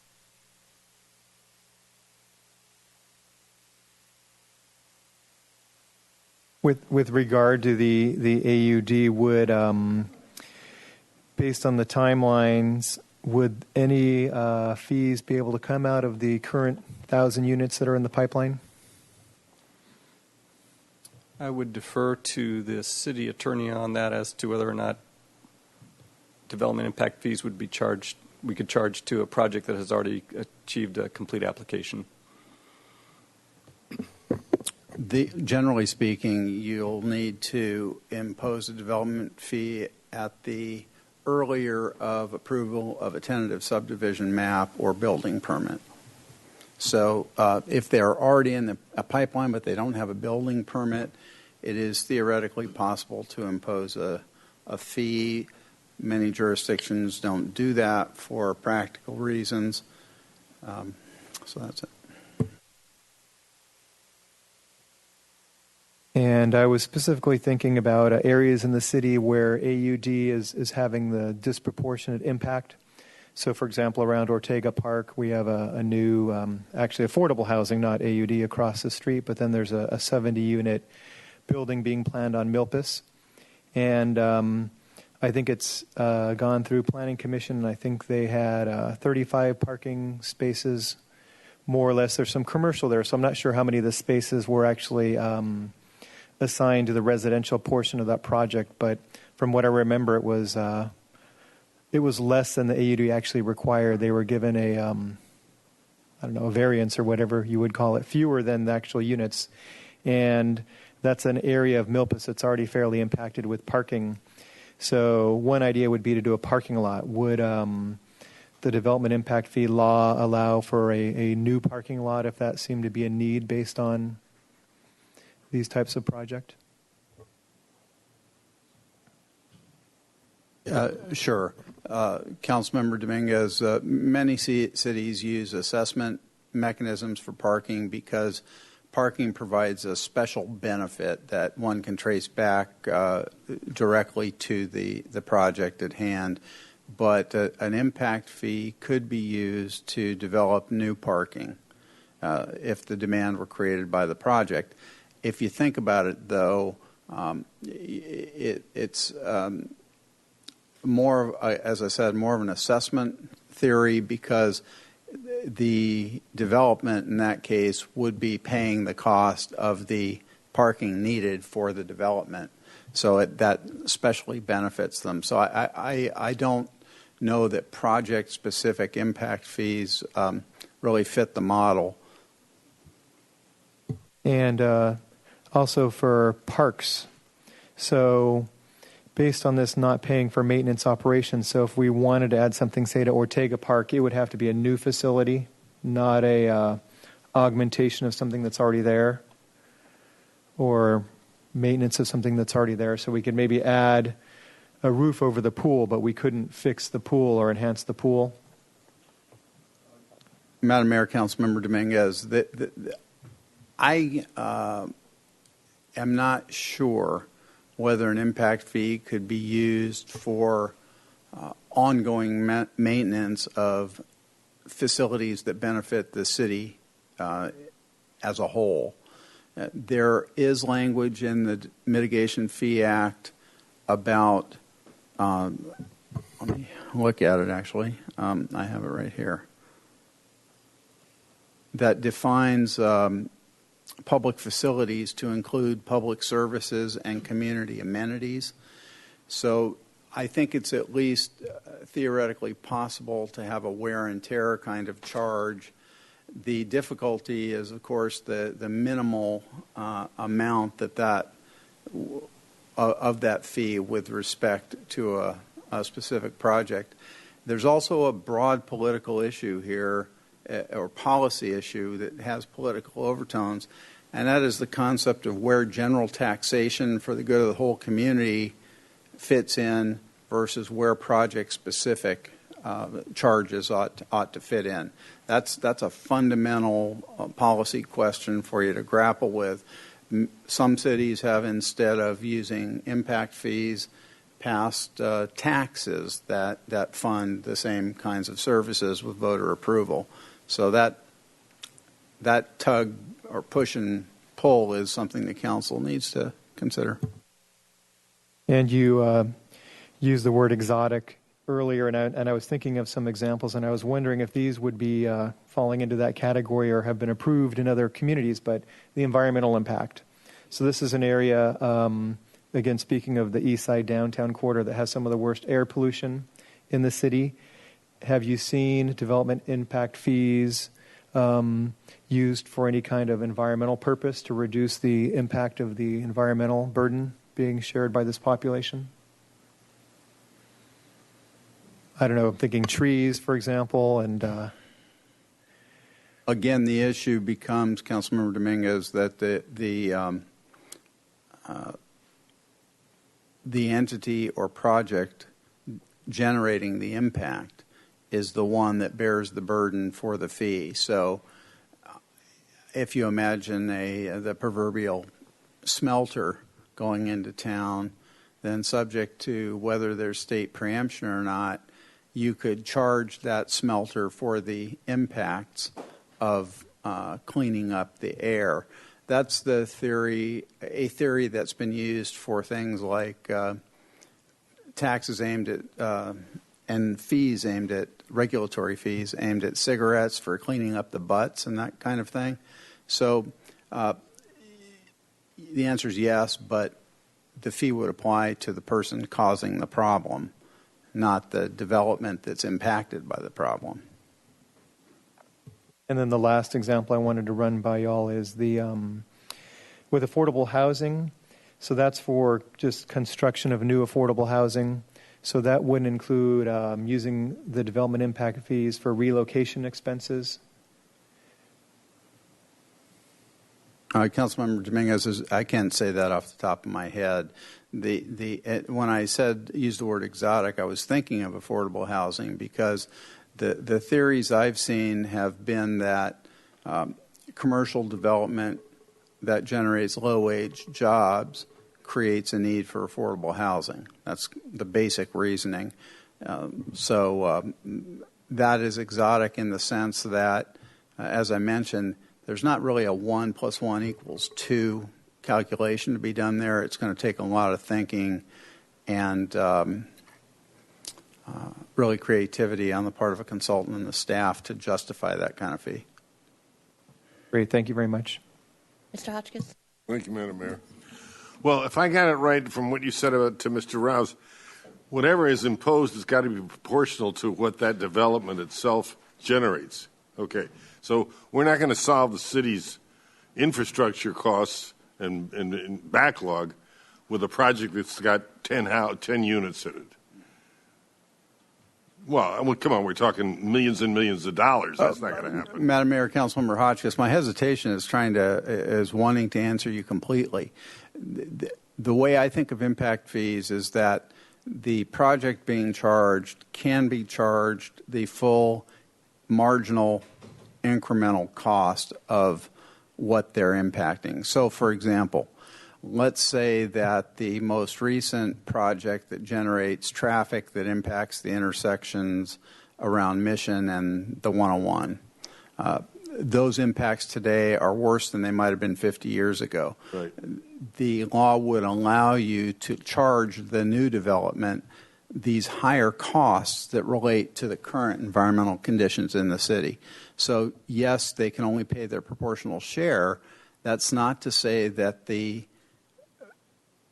mitigations or fixes or infrastructure or services that are needed have to be priced at what it might have cost the city in the 1950s versus what it costs today. Okay, that's fair. But I'm just trying to point out we're not going to solve our problems with these mitigation fees. And regarding relocation expenses that Mr. Dominguez brought up, we have now fees that projects are charged for relocation when people have to move. So I don't think that's on the table. Are you familiar with that? Am I correct? I think it's $10,000 a unit or something, isn't it? Madam Mayor, Councilmember Hotchkiss, yes, you are correct in that we do have a tenant displacement ordinance in okay. effect. For you, if I could, sir, we're talking about significant staff time. But how about if we paid extra money and did not use staff? Is that possible, or is it impossible to have this totally farmed out? Madam Mayor, Councilmember Hotchkiss, given the nature of the study, we really need to have people who are very, very familiar with our general plan, with existing conditions in the field, and we would be spending a tremendous amount of time bringing others up to speed to feed into this. In my opinion, we really do need to have staff working on this. Yeah, that makes me a little reluctant because we've already given you a lot of work to do, and we said it's all important, and now we're going to say, oh, this is also important, and the plate is only so big, the food's going to start to fall off the edges at some point here. Might this not, I don't know to whom I had to ask this, maybe to you, Mr. Casey, might this not suppress new projects because it makes them, or could make them, significantly more expensive? They don't pencil out anymore? That's such a complicated question, Mr. Hotchkiss, for an easy answer. Who knows? Depends on what you end up adopting and how large the fees are and how that factors in. But you've got a lot of moving parts that go into making a project work, starting with the land cost of the site you're starting with and sale and ownership. It's just really complicated. I think certainly adding additional fees to a project, I think those in the development community will argue might have a cooling effect on how projects move forward. But to what extent, I can't tell you. It also depends on the economic climate. Is there another way to do this so that we don't have to go into the expense of and complications of a protracted study? To whom do I ask that? I don't know. Not really. If you're serious about it, you need to do this study. There's a lot of case law that talks about the way the study needs to be developed and done. It needs to be thorough. You need to come up with essentially capital programs that you want to evaluate the impacts on and create the formulas that work and do the analysis. And there's really no getting away and around, we think, from spending the year time and hiring the consultant to make it work if you want to do it. Right. If I might add to what Mr. Casey said, some cities trying to do this on an ad hoc basis have really, in my view, misused environmental impact reports to generate mitigation. So I agree that this is the best tool out there. Well, I'd like to hear what my colleagues have to say. I'm not convinced one way or the other because it sounds like we could be opening a can of worms that we hope is gold, but it might not be. Mr. White?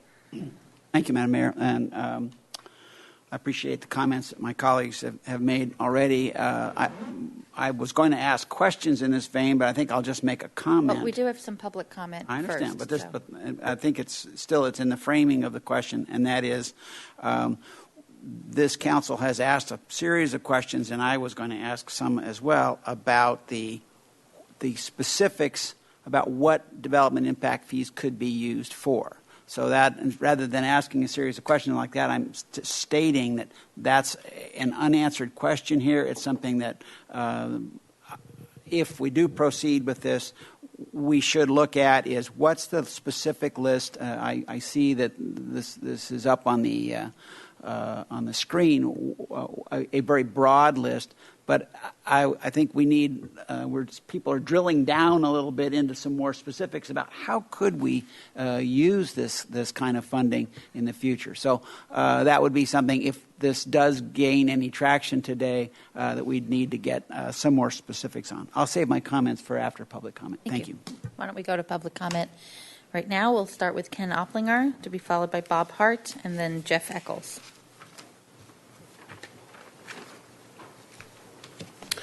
Madam Mayor, members of the council, Ken Opplinger from the Chamber of Commerce. Just a couple thoughts on this for you.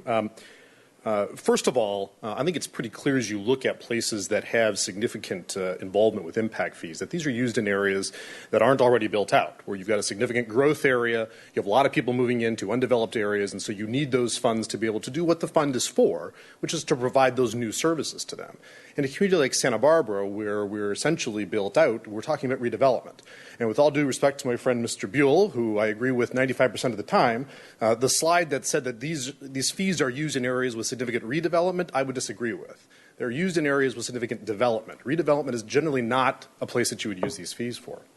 Secondly, the impact fees are only or should only be used on those incremental impacts. And it's not just from the incremental impact of the development, but from whatever was there before. Because in our case, most of these projects are going to be built on places where there's already some sort of infrastructure. Now, obviously, because we're redeveloping, we're in some cases putting more density, and you're going to increase that use. But it's just that incremental use that we should be charging for, not whatever sort of the full impact is, because there was already something there prior to that. We need funding mechanisms to be able to address the backlog we have. And I think most of you have been very pleased with the fact that my organization has been very open to working with you to finding new sources of revenue to be able to deal with our massive backlog.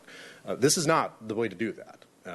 We are in a situation in this city, and we've heard this from a couple of you already, where we have generally a very long and cumbersome process that costs a lot of money for people to develop here.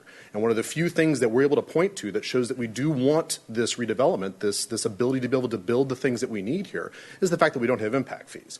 If we take that away, there's not really any advantage that we have at that point. So we're not going to oppose the study. I'm always one to say if you need more information, then that's great.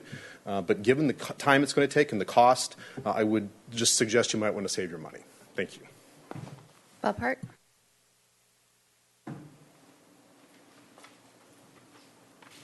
Good afternoon, Madam Mayor and council members, Mr. Buell. I'm Bob Hart with the Santa Barbara Association of Realtors. One of the things we want to have you look at is how this affects housing affordability.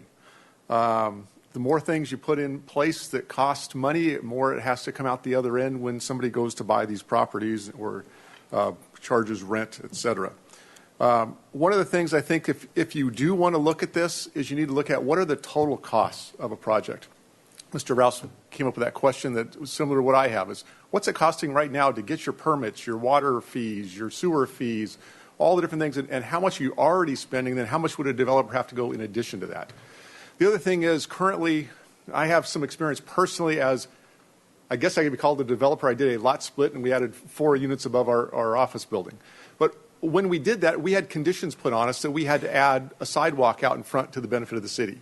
Not only do we have to add the sidewalk in front of our place, we had to add a sidewalk in front of the neighbors, and then we had to go down to the property even beyond that and add concrete and a bus bench. So there are things like that that developers are already being asked to do. So are we going to put development fees on top of that or in lieu of that? So I think just make sure you keep those kinds of things in your discussions of how much is it really costing, how much will it affect the affordability of homes. I mean, I'd like to maybe see at some point in time that we have the AUD extended out to for sale properties, not just for rent, and so that we can have more affordable units. I mean, I'm not right on that. Madam Mayor, the AUD program is applicable to for sale units as well. Okay. I just thought it was primarily for the rents. Okay. But anyway, we would like to look at how these fees will go all the way down, and can we make some affordable housing? I mean, affordable housing in Santa Barbara, people think it's an oxymoron, but let's keep it as affordable as we can and look at how that also plays into it. Thank you very much. Jeff Eccles. I think just to clarify before you start, what you're thinking of is the rental density overlay for rental projects, but the AUD project is for both for sale and rental properties. Go ahead. Thank you. Good afternoon, Madam Mayor, council members, and city staff. My name is Jeff Eccles. I'm the executive director of the Home Builders Association of the Central Coast. We represent over 140 different developers and associate members, home builders, including architects, engineers, planners, in both San Luis Obispo and Santa Barbara County, and well over 1,000 head of household paying jobs here on the Central Coast. It's no secret that the Central Coast, our area right here, is in the midst of a housing crisis. Affordability is out of reach for so many people in our community. It's actually become a genuine social justice issue. I've heard a lot spoken from the dais today about what we can do about affordable housing. Folks, if we move down this road, we are going the opposite direction of affordability for members of our community. To a degree, what we're telling people in our community is, unless you can afford market rate homes, we want you to work here, we want you to service our community, but you're going to have to live somewhere else. So imposing these kind of fees, these impact fees, at this point simply is not prudent. Your payoff is going to be much too small for the effort that goes into this, as was mentioned in discussion before as well. Typically, impact fees are used when there are large developments going in, 300, 400 homes going in at a time. Certainly, there are impacts there that should be met through impact fees.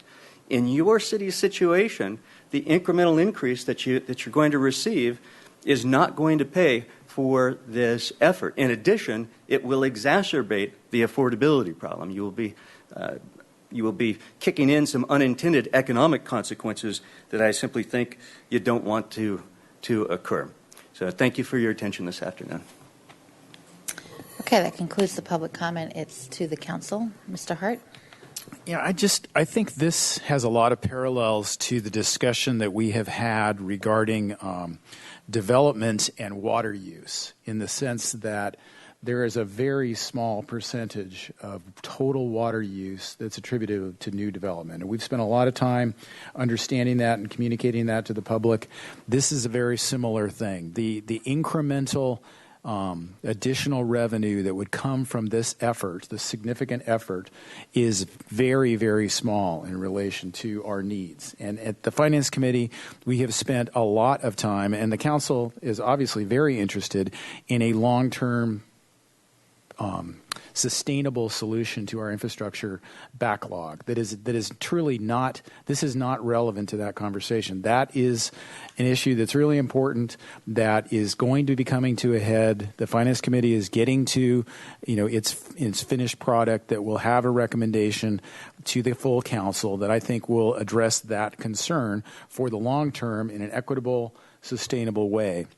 This is I think, a distraction from that effort, because it isn't going to generate the money that will solve the problem.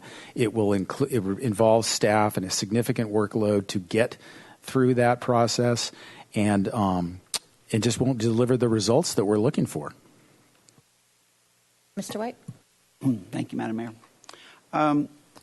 Well, I think that the situation that we find ourselves in is one where we have an enormous deficit, an unfunded liability for every manner of infrastructure out there.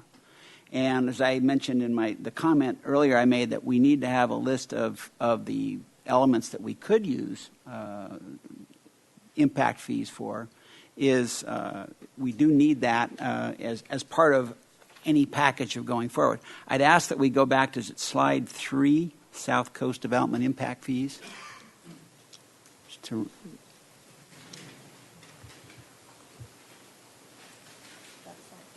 Okay, that's the one right there. I think that in contrast to what Mr. Hart is saying, that the numbers are actually can be substantial when you look at what other jurisdictions are charging for such fees.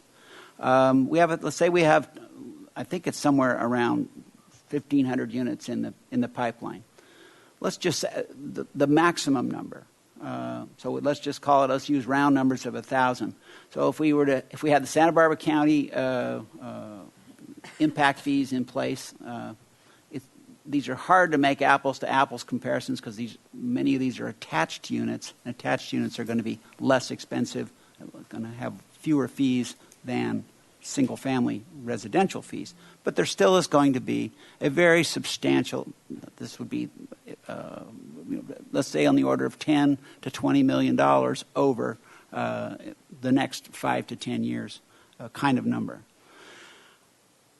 My take on where we stand with our unfunded liability is we need to be looking everywhere for additional funding. I know there's not going to be a silver bullet out there. There's going to be a variety of smaller caliber changes to our funding system in order to make real progress on our unfunded liability.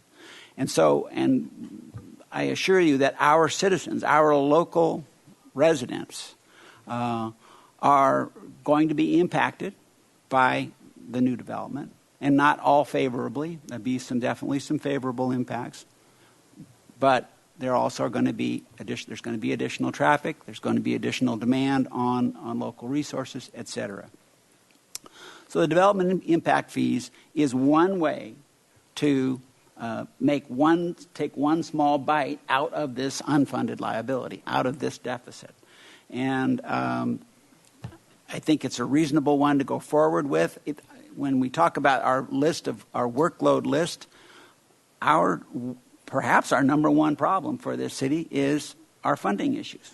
When we got through our budget, we got to the very end of our budget, we had no money left. We had less than $1 million left to fund our streets, our 250 miles of streets. We did do some terrible sacrificing in order, and just where development impact fees could have helped on the municipal tennis courts park.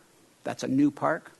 That's a place where if we had development impact fees, conceivably that park could have been moving forward as a development. The Cabrillo ball field, it's another one that we looked at. It's another painful decision to make there. That's a place where conceivably that's a new facility. There are new facilities going into our community. It's a place where development impact fees, perhaps, and I appreciate we're going to have a list that will come back to us for a review of what we can use our money for. So there are real opportunities. I mean, there's real need. I think our as we go forward with our study of taking care of our beleaguered city, we're not just going to be looking for one silver bullet. We're going to be looking for a host of funding sources, and this is one, I think, that could contribute over time. And as far as the source of funding for it, one of the new sources of funds that we came up with in this budget cycle was increasing the application fees. And as I recall, that number was $100,000 to $200,000, something like that. And that's what this study would cost. So I suggest that that's a place, and with this being a very high priority, the lack of funds is a very high priority. That would be a reasonable place to find the money and to move forward with it. And I appreciate that the plate is full, but being able to pay for things has to be pretty darn near the top of our list. And this is one other opportunity to get some additional revenue. Mr. Rouse? Thank you, Madam Mayor. Mr. Buell, question. Mr. Hart brought up an interesting point. You've got project mitigation fees, the sidewalks in front of the buildings he's talking about versus the development impact fees. Are those one and the same in these other agencies, or are they separate and two separate fees altogether? They're separate fees. Okay, so there would be, instead of lieu of, that would be in addition to that project. Okay. Yes. And I mean, as I look at the total scope of this, if this had been in place 10 or 15 years ago, before a lot of our, I mean, we're doing more major development right now than we have than I can remember in this town in quite a while. So I don't know what incrementally is left, which would call for a study or analysis, but I'm not sure the expense of which and the staff time that it's going to take to do it is available right now. Clearly, we do have other priorities. I'm a little concerned. I mean, Mr. Kahlon did allude to some of the legal nuances of the uses of these things and how they were done, and certainly, our biggest priority was trying to get the roads paved and the water mains fixed, and certainly a police building. But, can you do this without stepping across certain legal lines? In terms of building housing that's affordable and whatnot, I have to disagree with one gentleman, because in this, certainly in this town, the land costs are going to trump anything else you were talking about in terms of fees or whatever, and the units are eventually going to sell and or rent for market. I mean, that's what we've seen all along. So the market forces are going to be the market forces. Yes, the the land costs are going to either contribute to or detract from development, but the market's really going to determine whether or not we build these units or not. So I don't know. I'm on the fence about this because, as you said, Mr. White, we are looking under all the cushions for Nichols right now to get at these infrastructure problems. I'm just not so sure that this particular mechanism, and once again, without the study, who would know, is going to produce what we need. And I'd have to take staff's word for it that we're a little on the busy side right now doing some of this other stuff. So I'll be interested to see how the rest of this conversation goes. Ms. Murillo. Thank you, Mayor Schneider. I had come in thinking that if staff could do the work, not this year but next, and that we could look at these fees because we do need the revenue. And then I heard from the housing people, and it clicked for me that this is our biggest problem. One of our biggest challenges is the housing crisis. And the fees will not help that.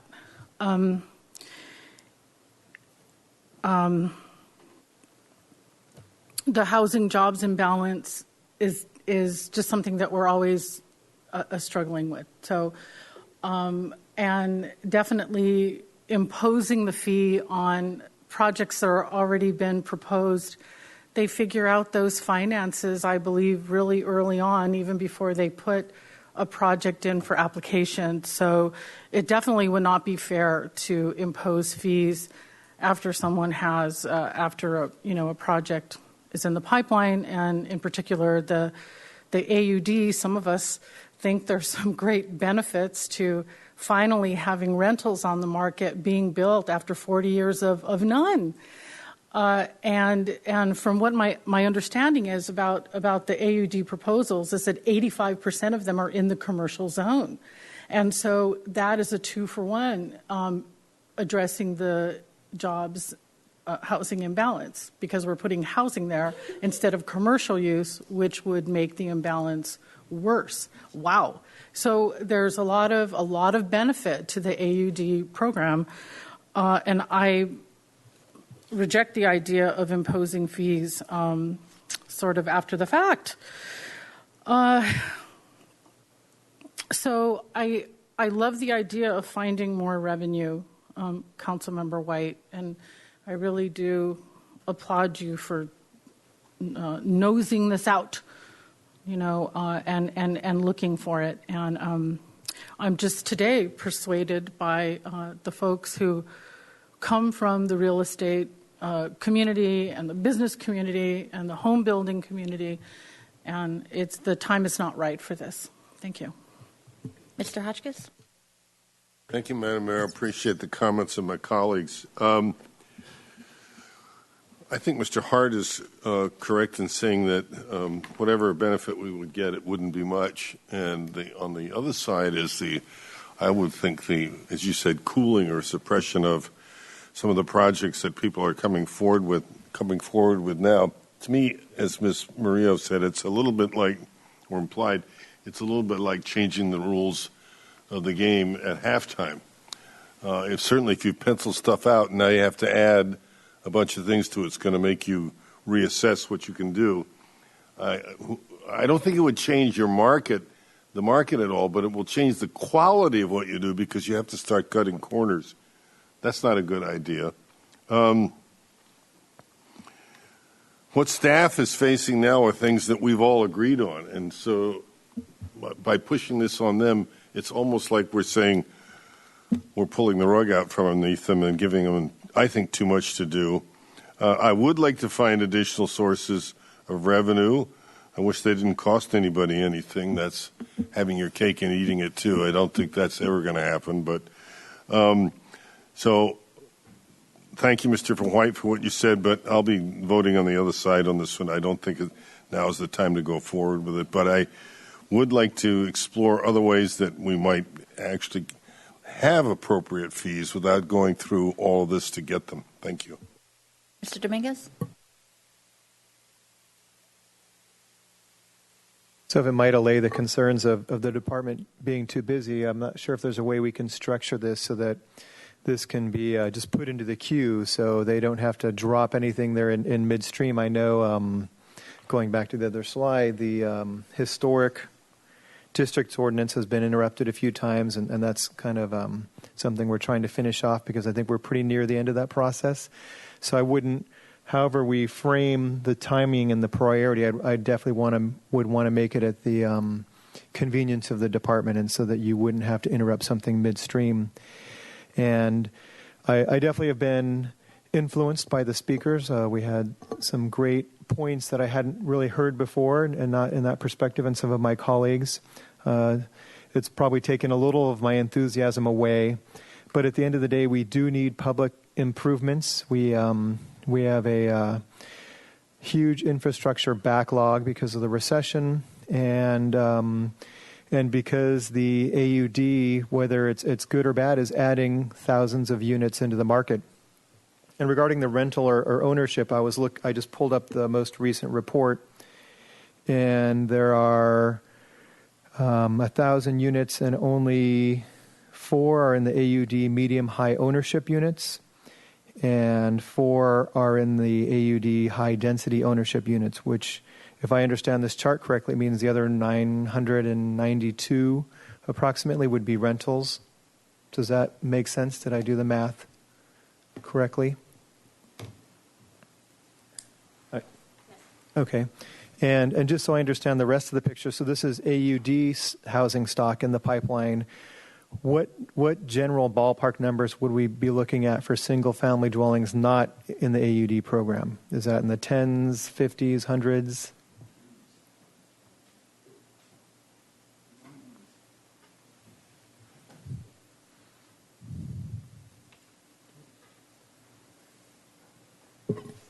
Madam Mayor, Councilmember Dominguez, Renee Brooks, City Planner. You are correct in that we have about 1,000 units developed under the AUD program currently in the pipeline or under construction. In the past, when we've reported statistics from what other housing projects have languished since prior to AUD being adopted, it was a couple hundred units. So I would add just probably a couple hundred more to that still have some valid approvals that are not being reported strictly as AUD projects because they were proposed prior to AUD. Mr. Dominguez, if you're asking new single-family residential units, I think we have very few kind of brand new single-family units. You've got, probably a handful. You have a number of remodels going on, but you just don't have a lot of vacant lots for building new single-family units. So when we're hypothetically looking at, is this going to quash all the new homes being built in Santa Barbara, the real answer is, or the real concern is, there aren't any real homes being built in Santa Barbara at the current time. So that would be, and I don't know if there's room to do, and I guess it is if the proposal would be to allow the department or the departments to look at this when they're ready. Maybe something in the interim can be to kind of project out further. I think the numbers you give us on the slideshow are great in terms of what other communities are bringing in. But if we can kind of do maybe a plan A, plan B in terms of what development might look at in Santa Barbara for the next 5 years and what kind of numbers those would bring in. Because I think, and that's the reason I asked if this would be applicable to AUD, because if it's not, and we're talking about 5 houses for the next couple years, if that's going to be pretty flat line, then it doesn't make any sense. And I certainly wouldn't vote for spending the amount of money we'd be spending now. And I'd want to see kind of what staff's projection is if we were to pause the AUD. Is the tap going to be shut off and no one's going to be building? Because again, that would influence my decision on whether we'd want to spend money on a study. In regards to the housing crisis, someone mentioned the housing crisis. If this development impact fee went into housing, this seems like it would be a win. If your concern is affordable housing, if your concern is for people paying above median for rental units, if you want engineers and doctors to have more affordable rents, then this isn't a good idea. But if you want to replace the affordability units that we're losing on the east side and the west side, then something like this can contribute to solving that problem. I'll just, I guess, add that a couple of things. I think when states had, or we had, the redevelopment agency, that was a source of funding for both capital and affordable housing. So issues related to development impact fees was really not something we considered very much because we had a very robust RDA. And granted, the redevelopment agency map area for capital was only in one part of the city, but that then helped produce additional sales tax revenue and other revenue that then helped the city as a whole.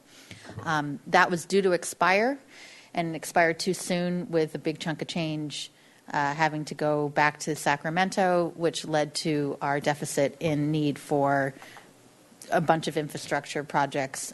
One particular is the police headquarters, and then and then not to mention the roads and maintenance piece. And so we're continuing to have. I think honestly, this conversation is a continuation of what do we do post RDA. We never really had that conversation because it was taken away from us sooner than we had thought. And we had to deal with so much of the aftermath of that process. We never really had, well, what's a post-RDA kind of process? So I can understand perhaps why in the last 15 years at least, the council really didn't have a discussion about development impact fees because we had this other tool that no longer exists. So I think about that, and I also think about what's going on in Sacramento, particularly the governor's push, and we don't know where it's going to end up yet, of trying to curtail local control on new development projects for housing, to push housing through a development process faster. Some of that's being proposed, I think, is probably DOA because there's too many stakeholders opposed to it, but there's still some other bills out there. And that's not to say that next year and the year after there won't be another round of that kind of concern of basically the state telling us what will be approved for housing, whether or not we like it or whether or not we have as much control over as we've had up to date. So that's on the back of my mind. And then finally, there are some areas around town, commercial areas. I'm particularly thinking of La Cumbre Plaza, both in terms of that being an area where the density overlay for rental AUD could be all, or even revamping that whole area. It's what, 50 plus years old. I mean, who knows? It's not, I don't think, doing very well in terms of its revenue as it has in the past. Is there going to be a new process? And I don't know anything. I'm not speculating, but if there is, I mean, that is going to have. To me, it's a redevelopment, but a very massive one. If the developer wanted to do something that could really bring back a good return, so this project to me, or this idea, if it's done well, and if it's done in the timing that you suggest, I'm not suggesting we take things off your plate, but put it in the queue. It will be information that may be worthy to have, and the time it takes for us to get the information, we'll know more about what's going on a state level of how that's shaping out. So I'm not opposed to a study. I don't want it to take up the time that you need to finish what you already have on your plate, but it sounds like there may be a way to make that happen over the course of the next year or so. The other thought is the AUD projects that have come to us on appeal, or even the whole discussion about it, having to do with impacts on parking or lack of it. And, one idea of a development impact fee would be help improve public transportation, which is always woefully underutilized, or some capacity to help people get around in circulation that is going to create that kind of traffic impact or parking impact if we're going to have these projects come through. And then I just want to reiterate, I think Mr. Rouse, you said it well, the market's going to be the market. The price of a unit is going to cost what the market will bear. It won't be the market will bear plus a development impact fee. That will be incorporated in the bigger picture. I think we've seen that everywhere.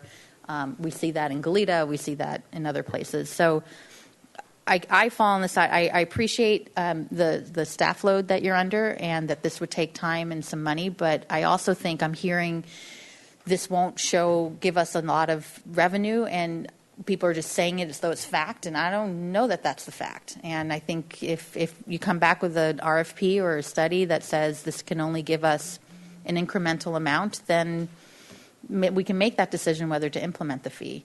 The relation to water is a very good one, and about, are these other more strict regulations about moratoriums for building or pools or other things, how much water is that going to save? Well, we did the analysis for that, and we determined that it really didn't have a big impact, which is why we're not going in that direction. I'm not quite sure we're right there in terms of the facts when it comes to what program could work. And then I would say in developing something, should that happen, I don't know. It looks like we have difference of opinions up here. We'll see which way it goes. That issues related to affordable housing, and I would imagine if there was a subsidized capital A affordable housing project, that could be something to exempt from a fee, because if the city's also subsidizing the project, then why are we implementing a fee on top of that? That doesn't seem to make sense. So those would just be some thoughts I have. I would guess if this does pass, a next step would be to come back with kind of like what the scope of an RFP would look like. And Madam Mayor, as I listened to your conversation and the idea about the Planning Division workload, we have these semi-annual meetings with the Planning Commission where we lay out with you kind of a multi-year planning workload that's really been driven by general plan implementation. And it has a number of items on there that also has some projects that are in the queue that were priorities to work on as well. And so I think it would be good, if there's interest in pursuing this, to look at those other projects in context and prioritize out of that. I do think that the plate's pretty full until springtime, that maybe something is pulling off, but I think that you should look at it in the entire context of that other workload that you've also established as priorities and are waiting for staff resources to go forward with, and see how that plays out. And then just to follow up,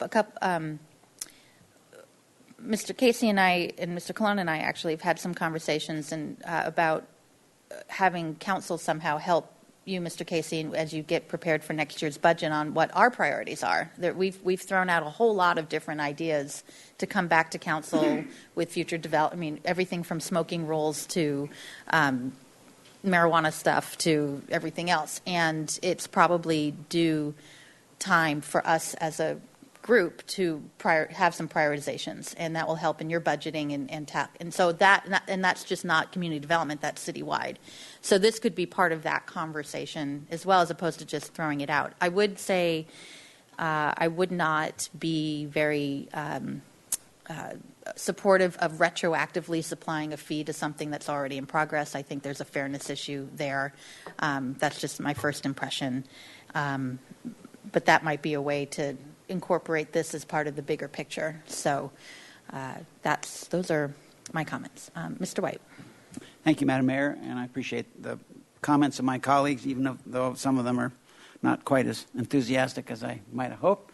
But one point I'd like to make is that in the city of Goleta, we see literally thousands of units being developed at this point, and they are all paying a development impact fee, and a substantial one. And so that's one place where we can look at the proof of the pudding. There's a substantial amount of revenue being generated out there, and substantial fees being paid. I agree with you on the affordable housing issue, that anything that's capital A affordable I would see as being, if legally feasible, to be exempted from those kinds of fees. So I'm also hearing I'm not sure where this council is going at this point either. I support going forward with this in whatever fashion that there are at least 4 votes up here to do so. So I want to make that motion, but I want to make sure I'm doing it in a way that has the maximum chance for success. So, and I believe it. What's your motion? My motion is to continue working on this development impact fee program, and I'm hearing staff suggesting that it come back at the prioritization of October as a shrug of the shoulders from our administrator. Well, Madam Mayor and Councilmember White, I don't know how you want to craft your motion. There's a lot of different ways you could craft the motion. You could make this a priority now and say bring back the RFP and start working on it, and we'll have to bring back kind of our workload priority about something that would come off. Right. That's one direction you could give us. Another direction you could give us is to have this be next in the queue and then have the RFP ready to go when that happens, but understand realistically that's probably 9 months to a year away before starting it. Another option is to say put it on the pending list, so you compare it to the other items that are on the pending list and see what your priorities are looking at that, or direct us not to be working on it at this time. So there's just a range. There's the That's range. why I shrug my shoulders. And again, my preference would be to go forward with an RFP immediately, and I just don't know whether I have the support to do that or not. Was that a motion, or are you it's still not a asking motion. a question? I'm still having part of the deliberation. What does pending list mean? Madam Mayor, the way I look at it, if you can visualize in the Gephardt room when we get together with the Planning Commission, we have this matrix of projects and multi-year implementation schedules. And we're working on the first half of that list, and then there's still a queue down below that in the out years is supposed to be working on. We could add this project to that pending list so that you can prioritize as staff resources become available, what we do next. Okay. Let's hear it, Rand. That's what that means. Okay, Mr. Rouse.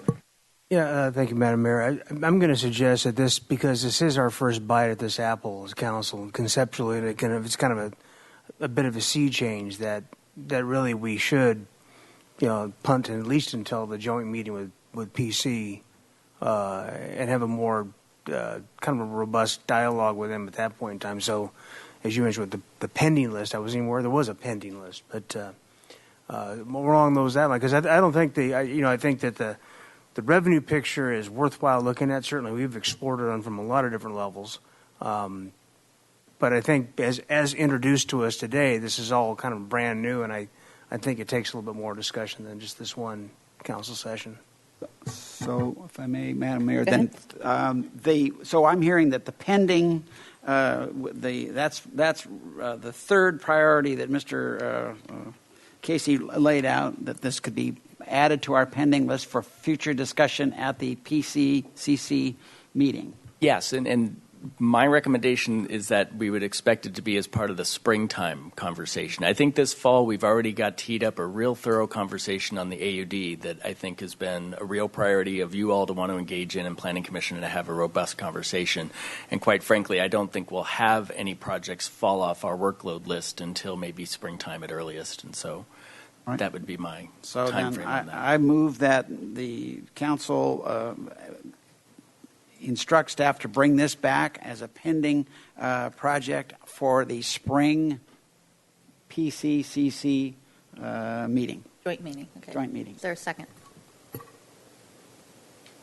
there a second? I'll second it. A second? Okay. So motion by White, second by Rouse. So to the motion, Mr. Hart. I'm just really disappointed. I thought we were making progress in the Finance Committee on coming up with a strategic approach to infrastructure investment and that we were getting toward a consensus. And I'm surprised to hear this conversation today about an approach that would tax everything.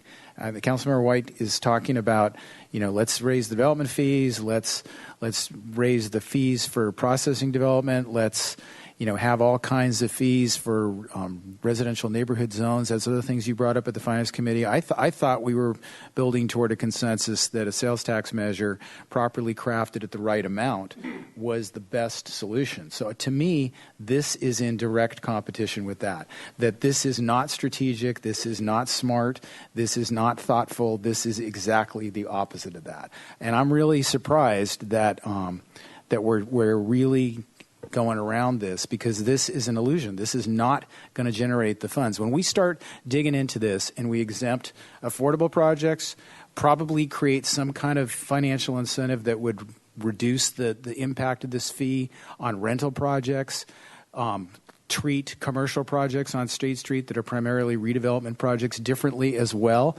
and you start taking out all of those things that I think are valuable projects that this council would recognize as such, there's not going to be anything left to tax. And yet we're just missing the strategic point here of trying to bring a consensus together, trying to bring the community consensus with all the different interest groups that need to align to be supportive of the sales tax measure. We are really not being strategic about this approach.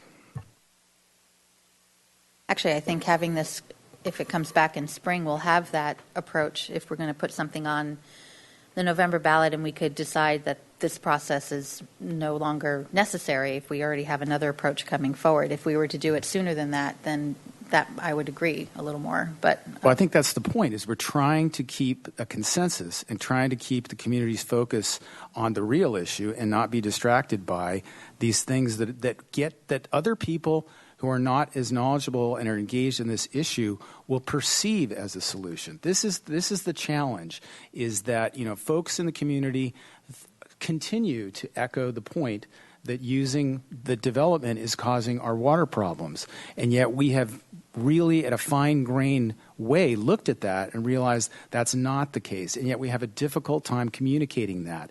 This is the same kind of a thing, where we're saying, hey, there's a potential solution here. Councilmember White throws out $10 to $20 million, just literally off the top of his head, looking at a slide on there, when in fact there's nothing in relation to the fees that the county and Goleta charge for development that are the result of an impact fee study where new infrastructure is being built, and they're apportioning the proportional cost of that development to those projects. We don't have a situation like that. We're not going to be able to generate fees like that. We're not going to raise that money, and yet we're giving folks the impression that that's possible by this conversation. This just makes absolutely no sense in the bigger picture. Ms. Murillo? So you'll be voting no on the motion. I too, what I heard up here was that the staff has a lot of work right now. I don't want to give false hopes that we're bringing it back. I don't support the idea, and whatever revenue we would generate is not really going to make a dent in what we need. And I just wanted to add, because, Madam Mayor, when you were deliberating, you mentioned the end of redevelopment, and you had me thinking about infrastructure finance districts. Mr. Pearson is in the back of the room. We've been talking about this in the city's county affordable housing task group. I've heard it at League of Cities. I know it's a whole other thing, but I would like to do my homework, and maybe with Councilmember White, because of your land use expertise, let's explore that as a way to generate some funds for infrastructure.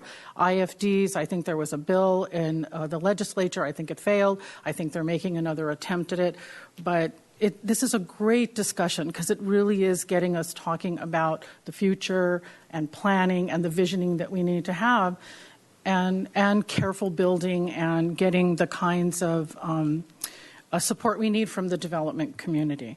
So I too will be voting no, politely and respectfully, sir. Thank you. Mr. Dominguez? So my big concern here is the timing. If we push it off until spring, and that's was the motion to bring it back in spring to decide if we're going to do an RFP. So we're not even going to see this until 2018. If we go really fast, maybe the beginning, but probably the summer of 2018. And if the only properties where we're generating fees from are AUD, in another, well, let's see, now we're in July, so a year and a half of AUD, what is that, another 5 to 1,000 projects that at that point, and from what I've heard from the mayor and Councilmember Hotchkiss, is there's a fairness component about going back and getting people who are already in the pipeline, which makes sense. So that means we're not going to capture any of the 1,000 that are in the pipeline now. We're not going to capture any of the 5 to 1,000 units that come into the pipeline between now and 2018. And by then, who knows if anyone's going to be building anything, because maybe our 7 years of economic growth will have finally cycled down. So the concern I have here is if we're talking about sales tax, I heard someone talking about sales tax as a remedy for infrastructure problem. That's a very regressive tax. And we're up here to represent all Santa Barbarans, poor and rich. So if we're going to take this off the board, This is a tax on developers and people who own property, and we're going to put it into a sales tax so the people who can't adjust their lifestyles to mitigate this. When we have a development impact fee, this is taking the seniors on the east side, the downtown, and west side and saying, you know what?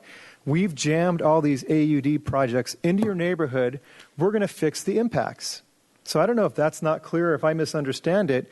And now we're saying we're not going to actually charge the people who come, a lot of them from out of town. We're taking the priorities and the concerns of people who aren't even potentially current Santa Barbara residents and elevating them above our residents who've been here for 10, 20, 40 years, 9 generations. Some of the people on the east side who I represent, who I talked to, the agenda item we had earlier, these are people who are living on fixed incomes. And we're going to say, you know what, we're going to put all these projects in your area. The state has created this system called development impact fees that allows us to charge people who are moving in and developing to mitigate some of the impacts. And we're not going to do that. And not only that, we're going to upset the jobs housing balance, so more people are commuting into town. We are going to have problems with the 101 that aren't going to be fixed. We're actually going to have more impacted intersections, which you, who are reliant on longer commute times, are going to pay more of a burden on. None of this makes sense to me. If there's anything we should be doing right now, it's looking at the people in Santa Barbara who are most impacted and addressing their needs and concerns, whether it's health, whether it's their transportation, whether it's finding them jobs. And we have an America right now that's becoming more and more unequal. I don't know if there's consensus on that or not. The 1% are getting richer, the higher income people are getting richer, and our lowest wage earners in America and in Santa Barbara and in California, they haven't seen real wage growth in 50 years. And these are the people we're socking it to with these policies. We're going to increase sales tax, which are regressive, and we're not taking these sales taxes an apple. What we're looking at today is an orange. And when someone says this is not going to make a dent, you clearly haven't knocked on that person's door who's getting evicted, who's getting dislocated because the owner is going to put in a nicer place. It's great for the person who can afford $2,500, but when you're building a 3-bedroom, 1,000-square-foot unit, it's not going to be the family that was living there before that's living in that unit. That family is going to be now living in Ventura, Santa Maria, and commuting in on the 101, which is already congested. So we need to do apples and oranges and bananas. We need to look at every possible program under state law, city law, county law to get people housed. We can't say, let's put this off a year. This is a program that allows us to take this development impact fee and build affordable housing for people. The AUD is not affordable housing. We saw the mark here the other day, and they gave us their rents. And someone talked about, they're coming here and telling us what they need, and it's not fair because they made a plan. Well, it's interesting, when we ask them what their rents are, they say they don't know yet. So we either have a plan or we don't if we're a private business. But we can only do what state law allows. And here's a state law government code that allows us as a city to have development impact fees where we can create development, we can create affordable housing. So we lost, as someone mentioned, redevelopment resources. We're talking about $6 to $7 million. So to replace that, if we can even get $1 million, I'd love to get $11 million, but if we can get $1 million, that at least replaces a sixth of what we were doing before. That's not anything to sneeze at. We have a duty to these residents of our city to find them housing solutions. Madam Mayor, if I may, there's some assumptions being made here that the developers of the average unit size density projects are not local. They are local developers, and the people who will live in them are local. We just cannot say that people will be displaced and they've got to go live in Ventura. This is what I tried to say earlier about the AUD and housing policies in general. This is very complex. I think we're going to have a robust, informed discussion on October 27th, and that is the time to have a discussion instead of making people fearful about what is a very successful housing program. We have nonprofit developers. Our housing authority itself has taken advantage of the AUD to build much-needed housing, and it is affordable. Some of it is affordable, and there is a vertical movement when there are new rental units on the market. And it takes a lot of talking and layered thought and critical analysis of what we're trying to do here. I'm not going to add any more to just random comments about housing policy unless we have staff and informed reports so that we know what we're talking about. And I'm still going to vote no on the motion. Mr. Rouse? Well, we're taking a lot of shots at each other. Nobody knows where the bullets are. And that's one reason why I wanted to have a conversation later on down the road about this, because we're trying to compare numbers. We don't have the dang numbers. That's the problem. We have no idea what really is out there and what's a part of it. But I also don't want to burden staff with it today. Now, we had a group of us went out and with polling data favored by the populace put together a sales tax initiative that we had to vote on whether or not it was going to go on the ballot. And for some reason, some of my colleagues voted that down, so we did not get in the ballot. Now, all of a sudden, it's back on the table. Fine. I mean, that really is a good answer to infrastructure. But what it means is it's got to go to the ballot. And it also means that we have to look at all potential sources to get ourselves back on track to fix what was broken in this town and to do these things. So there's nothing wrong with having a discussion. There's something wrong with arguing about this up here when we have no idea what those numbers are going to be. We know what the sales tax numbers, more closely could potentially be. So, but I don't think that this discussion has to happen tomorrow. I'm kind of surprised as impassioned as it is today, given that we don't know anything about the results of a move like this. So I think we have I don't know, Madam Mayor, if you're proposing what, but a deferred discussion when we get some facts, when staff has the time. But we're not ready to pull the trigger on this now, clearly, because this is our first bite of the apple, and nobody really has a very clear picture of any kind of results or what the potential could be for a yield. So, but I think we have to leave all the tools in the toolbox going forward. Well, I look forward to seeing this consensus from the Finance Committee come in on new revenue source, and I hope that we can get to that. And I will just add, and I know Mr. Hart and I will disagree on this item, but just to say, I think the motion as it is will give us the time in the spring that if this other item moving forward from the Finance Committee comes back to Council and we're moving forward, and then maybe that is something at that point in time, the timing's not right for that. But just to say today, right now, we're just going to throw out this idea as an idea, I just think is a little premature.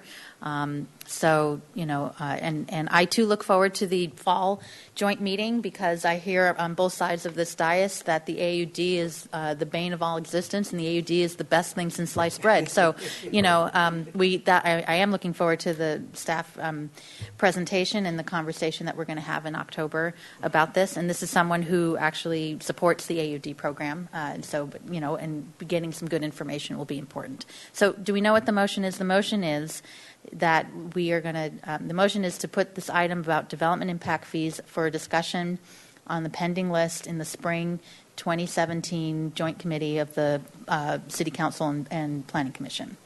Mr. White, did you have something else? And well, since I was the one who basically got this started, I wanted to say that I made the motion that I did because this is what little I could dredge up in the way of support for this project. I would prefer to go the direction that Mr. Dominguez suggested, that is to say, to move forward with it immediately. I'm trying to look for what's possible here, and what seems possible is what I moved. So it's for that reason only. I'm trying to, again, do things that have the support of at least a majority of this council when I make a proposal. Thank you.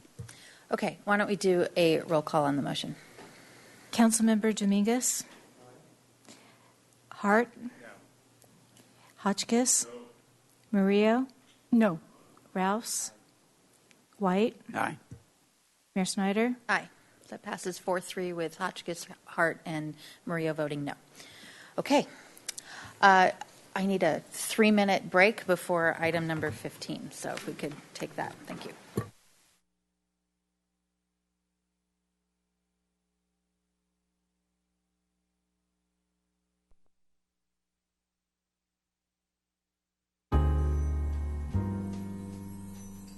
Okay, I'm going to call the City Council meeting back to order. If we could have item number 15.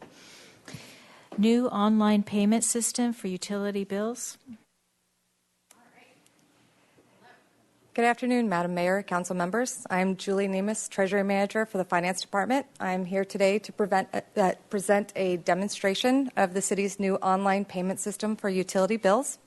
Before I start my presentation, I do want to take a minute just to recognize and thank the project team who has been working for about 2 years on this implementation, and they really are the reason for the success of this implementation. I want to start by thanking Scott Nelson from Information Technology, next Diego Martin from Finance, and last Ursula Bosson from Finance. Thank you all. So before I actually show you the online system, I wanted to take a moment to go through some of the new features of the online system. We have several new online payment features. All new customers, all registered and non-registered customers, can now see a copy of their bill prior to making the payment. The site is also optimized for being used on all browsers, all major browsers, as well as being used on mobile devices, which includes smartphones and tablets. Customers will now be able to make scheduled payments. That includes one-time payments, also includes recurring monthly scheduled payments, and also what we refer to as flex payments. And those are multiple payments can be made as long as they're started 10 days before the due date and a minimum of $10. Customers can now sign up for autopay on the site using either a credit card or a banking account. Customers can also manage multiple accounts with a single sign-on, which includes paying multiple invoices through one shopping cart. Customers can log into their account now and see all future scheduled payments and make changes to any future payments. And lastly, they can also register for text notifications, which includes being able to pay by text. And they do this by storing a credit card or banking account information. In addition to the new payment features, there are new email notification features. When a new billing is produced, a notification is sent to the customer. In addition, we send a reminder on the due date if any balance is still due. We have a third and final notification that will go out 5 days after the due date if any balance is still remaining. And included in that notification is a notice to the customer that lets them know that if that balance is still unpaid after 15 days, the account is eligible for disconnection. We have any pending scheduled payments or auto-pay payments for the billings. The notifications will be sent out to customers. We also have notifications of receipt of all payments. There are notifications of any pending credit card expirations. So a customer about 30 days prior to the credit card expiring will receive a notice so that they can set up a new payment type. Customers will also receive notifications of all new registrations, including things such as autopay or paperless. And included in those registration confirmations is a verification. So they'll have to go through a verification process to confirm that registration. There's also notifications of any declined payments, so customers will be able to set up an alternative payment method. And one additional feature of this new system is that the city will be able to track all these email notifications. I did want to note one thing is that customers that sign up for paperless billing where they no longer receive a paper bill, we do have certain notifications by state law that we're required to send via mail, so we'll continue to do that, such as things like disconnect notices. Before I get directly to the online demo, I did want to note that these new payment features and these new email notifications, they really do enable a customer to manage their account better. It brings us up to date with other local private utility companies. We are offering more features than some of our neighbors, such as the flexible payment schedule and the text notifications and being able to pay by text. So this is our actual site. We actually have, this is the city's utilities online site. It has been in existence for a while now. The difference is that we now offer a single sign-on, a single registration and sign-on for both the city's utility site and this new online payment system. I'm going to go ahead and take us to the online site. Now, this is the city's utility site. If any of you have ever been on it before, it might look familiar. On the left-hand side, along here is some information about utilities online. Down at the bottom left, we have some links to other department websites as well as the current bill insert. So all of our paper customers receive a bill insert. If we have paperless customers, they can come here and actually view what the current bill insert is. We have the ability to make a payment without login. This will actually take you directly to that new payment site. And a customer can go here, and all they need are their actual 12-digit account number. And once entered into these two fields, they would submit and go ahead and enter payment information, and they don't have to actually register or log into their account to make a one-time payment. Now, going back to the original utilities site, a customer can register if they've never registered before, and they're required to fill in some basic information as well as the 12 digits for their customer and account number, and then they're able to register. They'll receive a notification email that they'll have to verify. I do have an account I'm going to use for Santa Barbara Engineering has allowed me to use their account to demo today, so I appreciate their working with us today.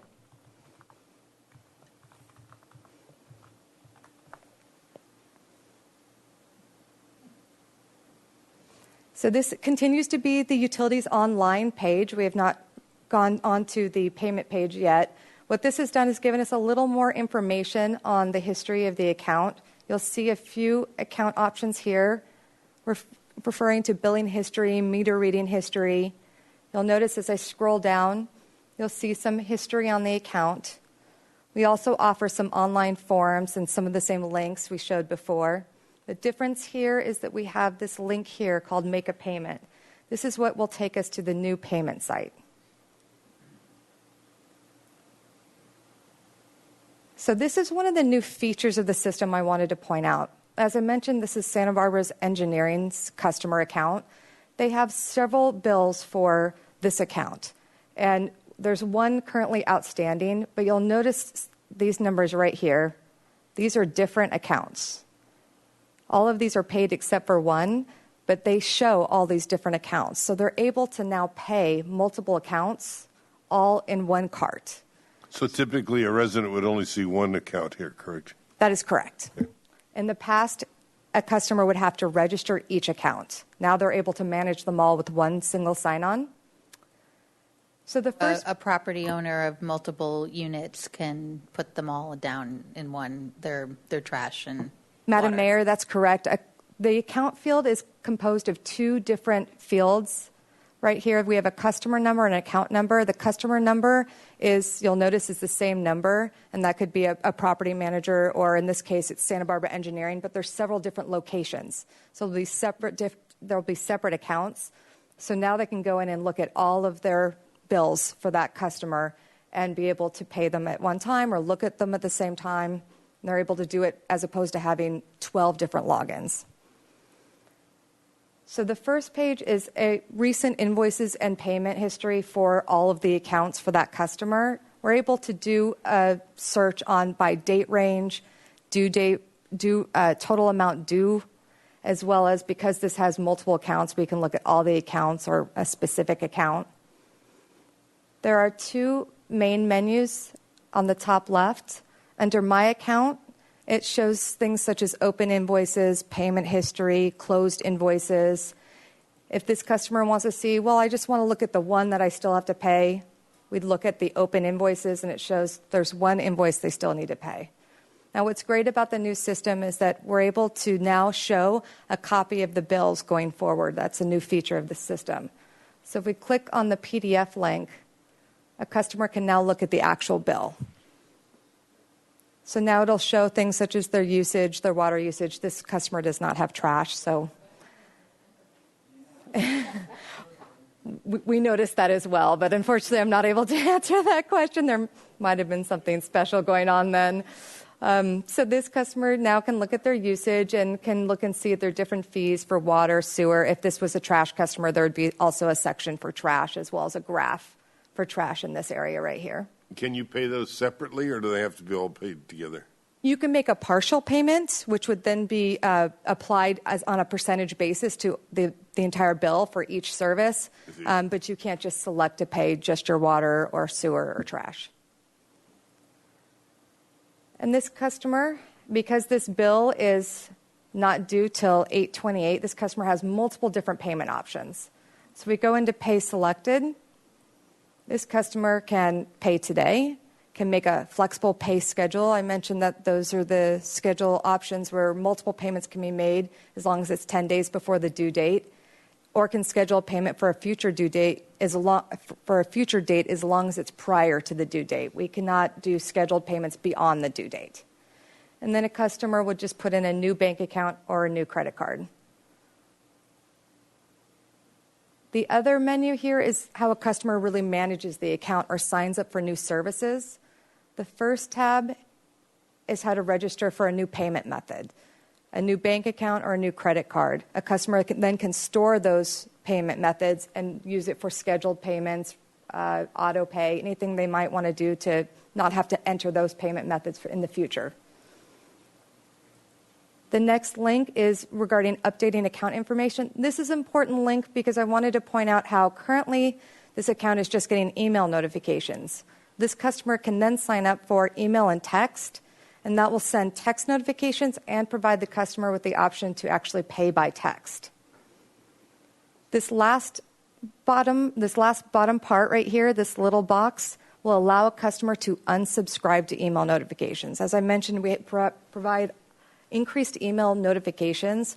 If a customer doesn't want to receive all those email notifications, they can unsubscribe. However, there are certain notifications we're required to send, and those are related to payment type emails. As I mentioned in this menu, this also provides options for registering for new services such as autopay and paperless. This is where a customer would register for autopay using either a credit card or bank account that's already been stored, or they can set one up in this menu and they'll receive a notification email where they'll verify registration. Customer can also register for paperless, and you'll notice that this customer has several accounts, so they can go in and select to send one account to paperless, two or multiple accounts. And one more option I wanted to show you is, as I mentioned on the one of the first pages I showed you was when they selected the open invoice for payment, and they could set up flexible payments or a one-time payment or future scheduled payment. This is where a customer can set up a recurring monthly payment. So if they wanted to pay $100 every month on a certain day, they can set up the recurring scheduled payment through this screen. So that's a general overview of how the system works. It should help customers manage their account better and make many different payment arrangements. We used to not offer auto pay by things such as credit cards or debit cards. So there are additional features that we weren't able to provide before. We have provided a lot of information to our customers about this new service. We went live approximately 1 week ago. And so we issued a media release today. We also sent a welcome email to all of our customers that were already registered for Utilities Online. And we've provided some information on the outside of the billing envelopes for all of our paper customers. And I'm happy to answer any questions. Mr. Hotchkiss? This looks great. Congratulations. Question.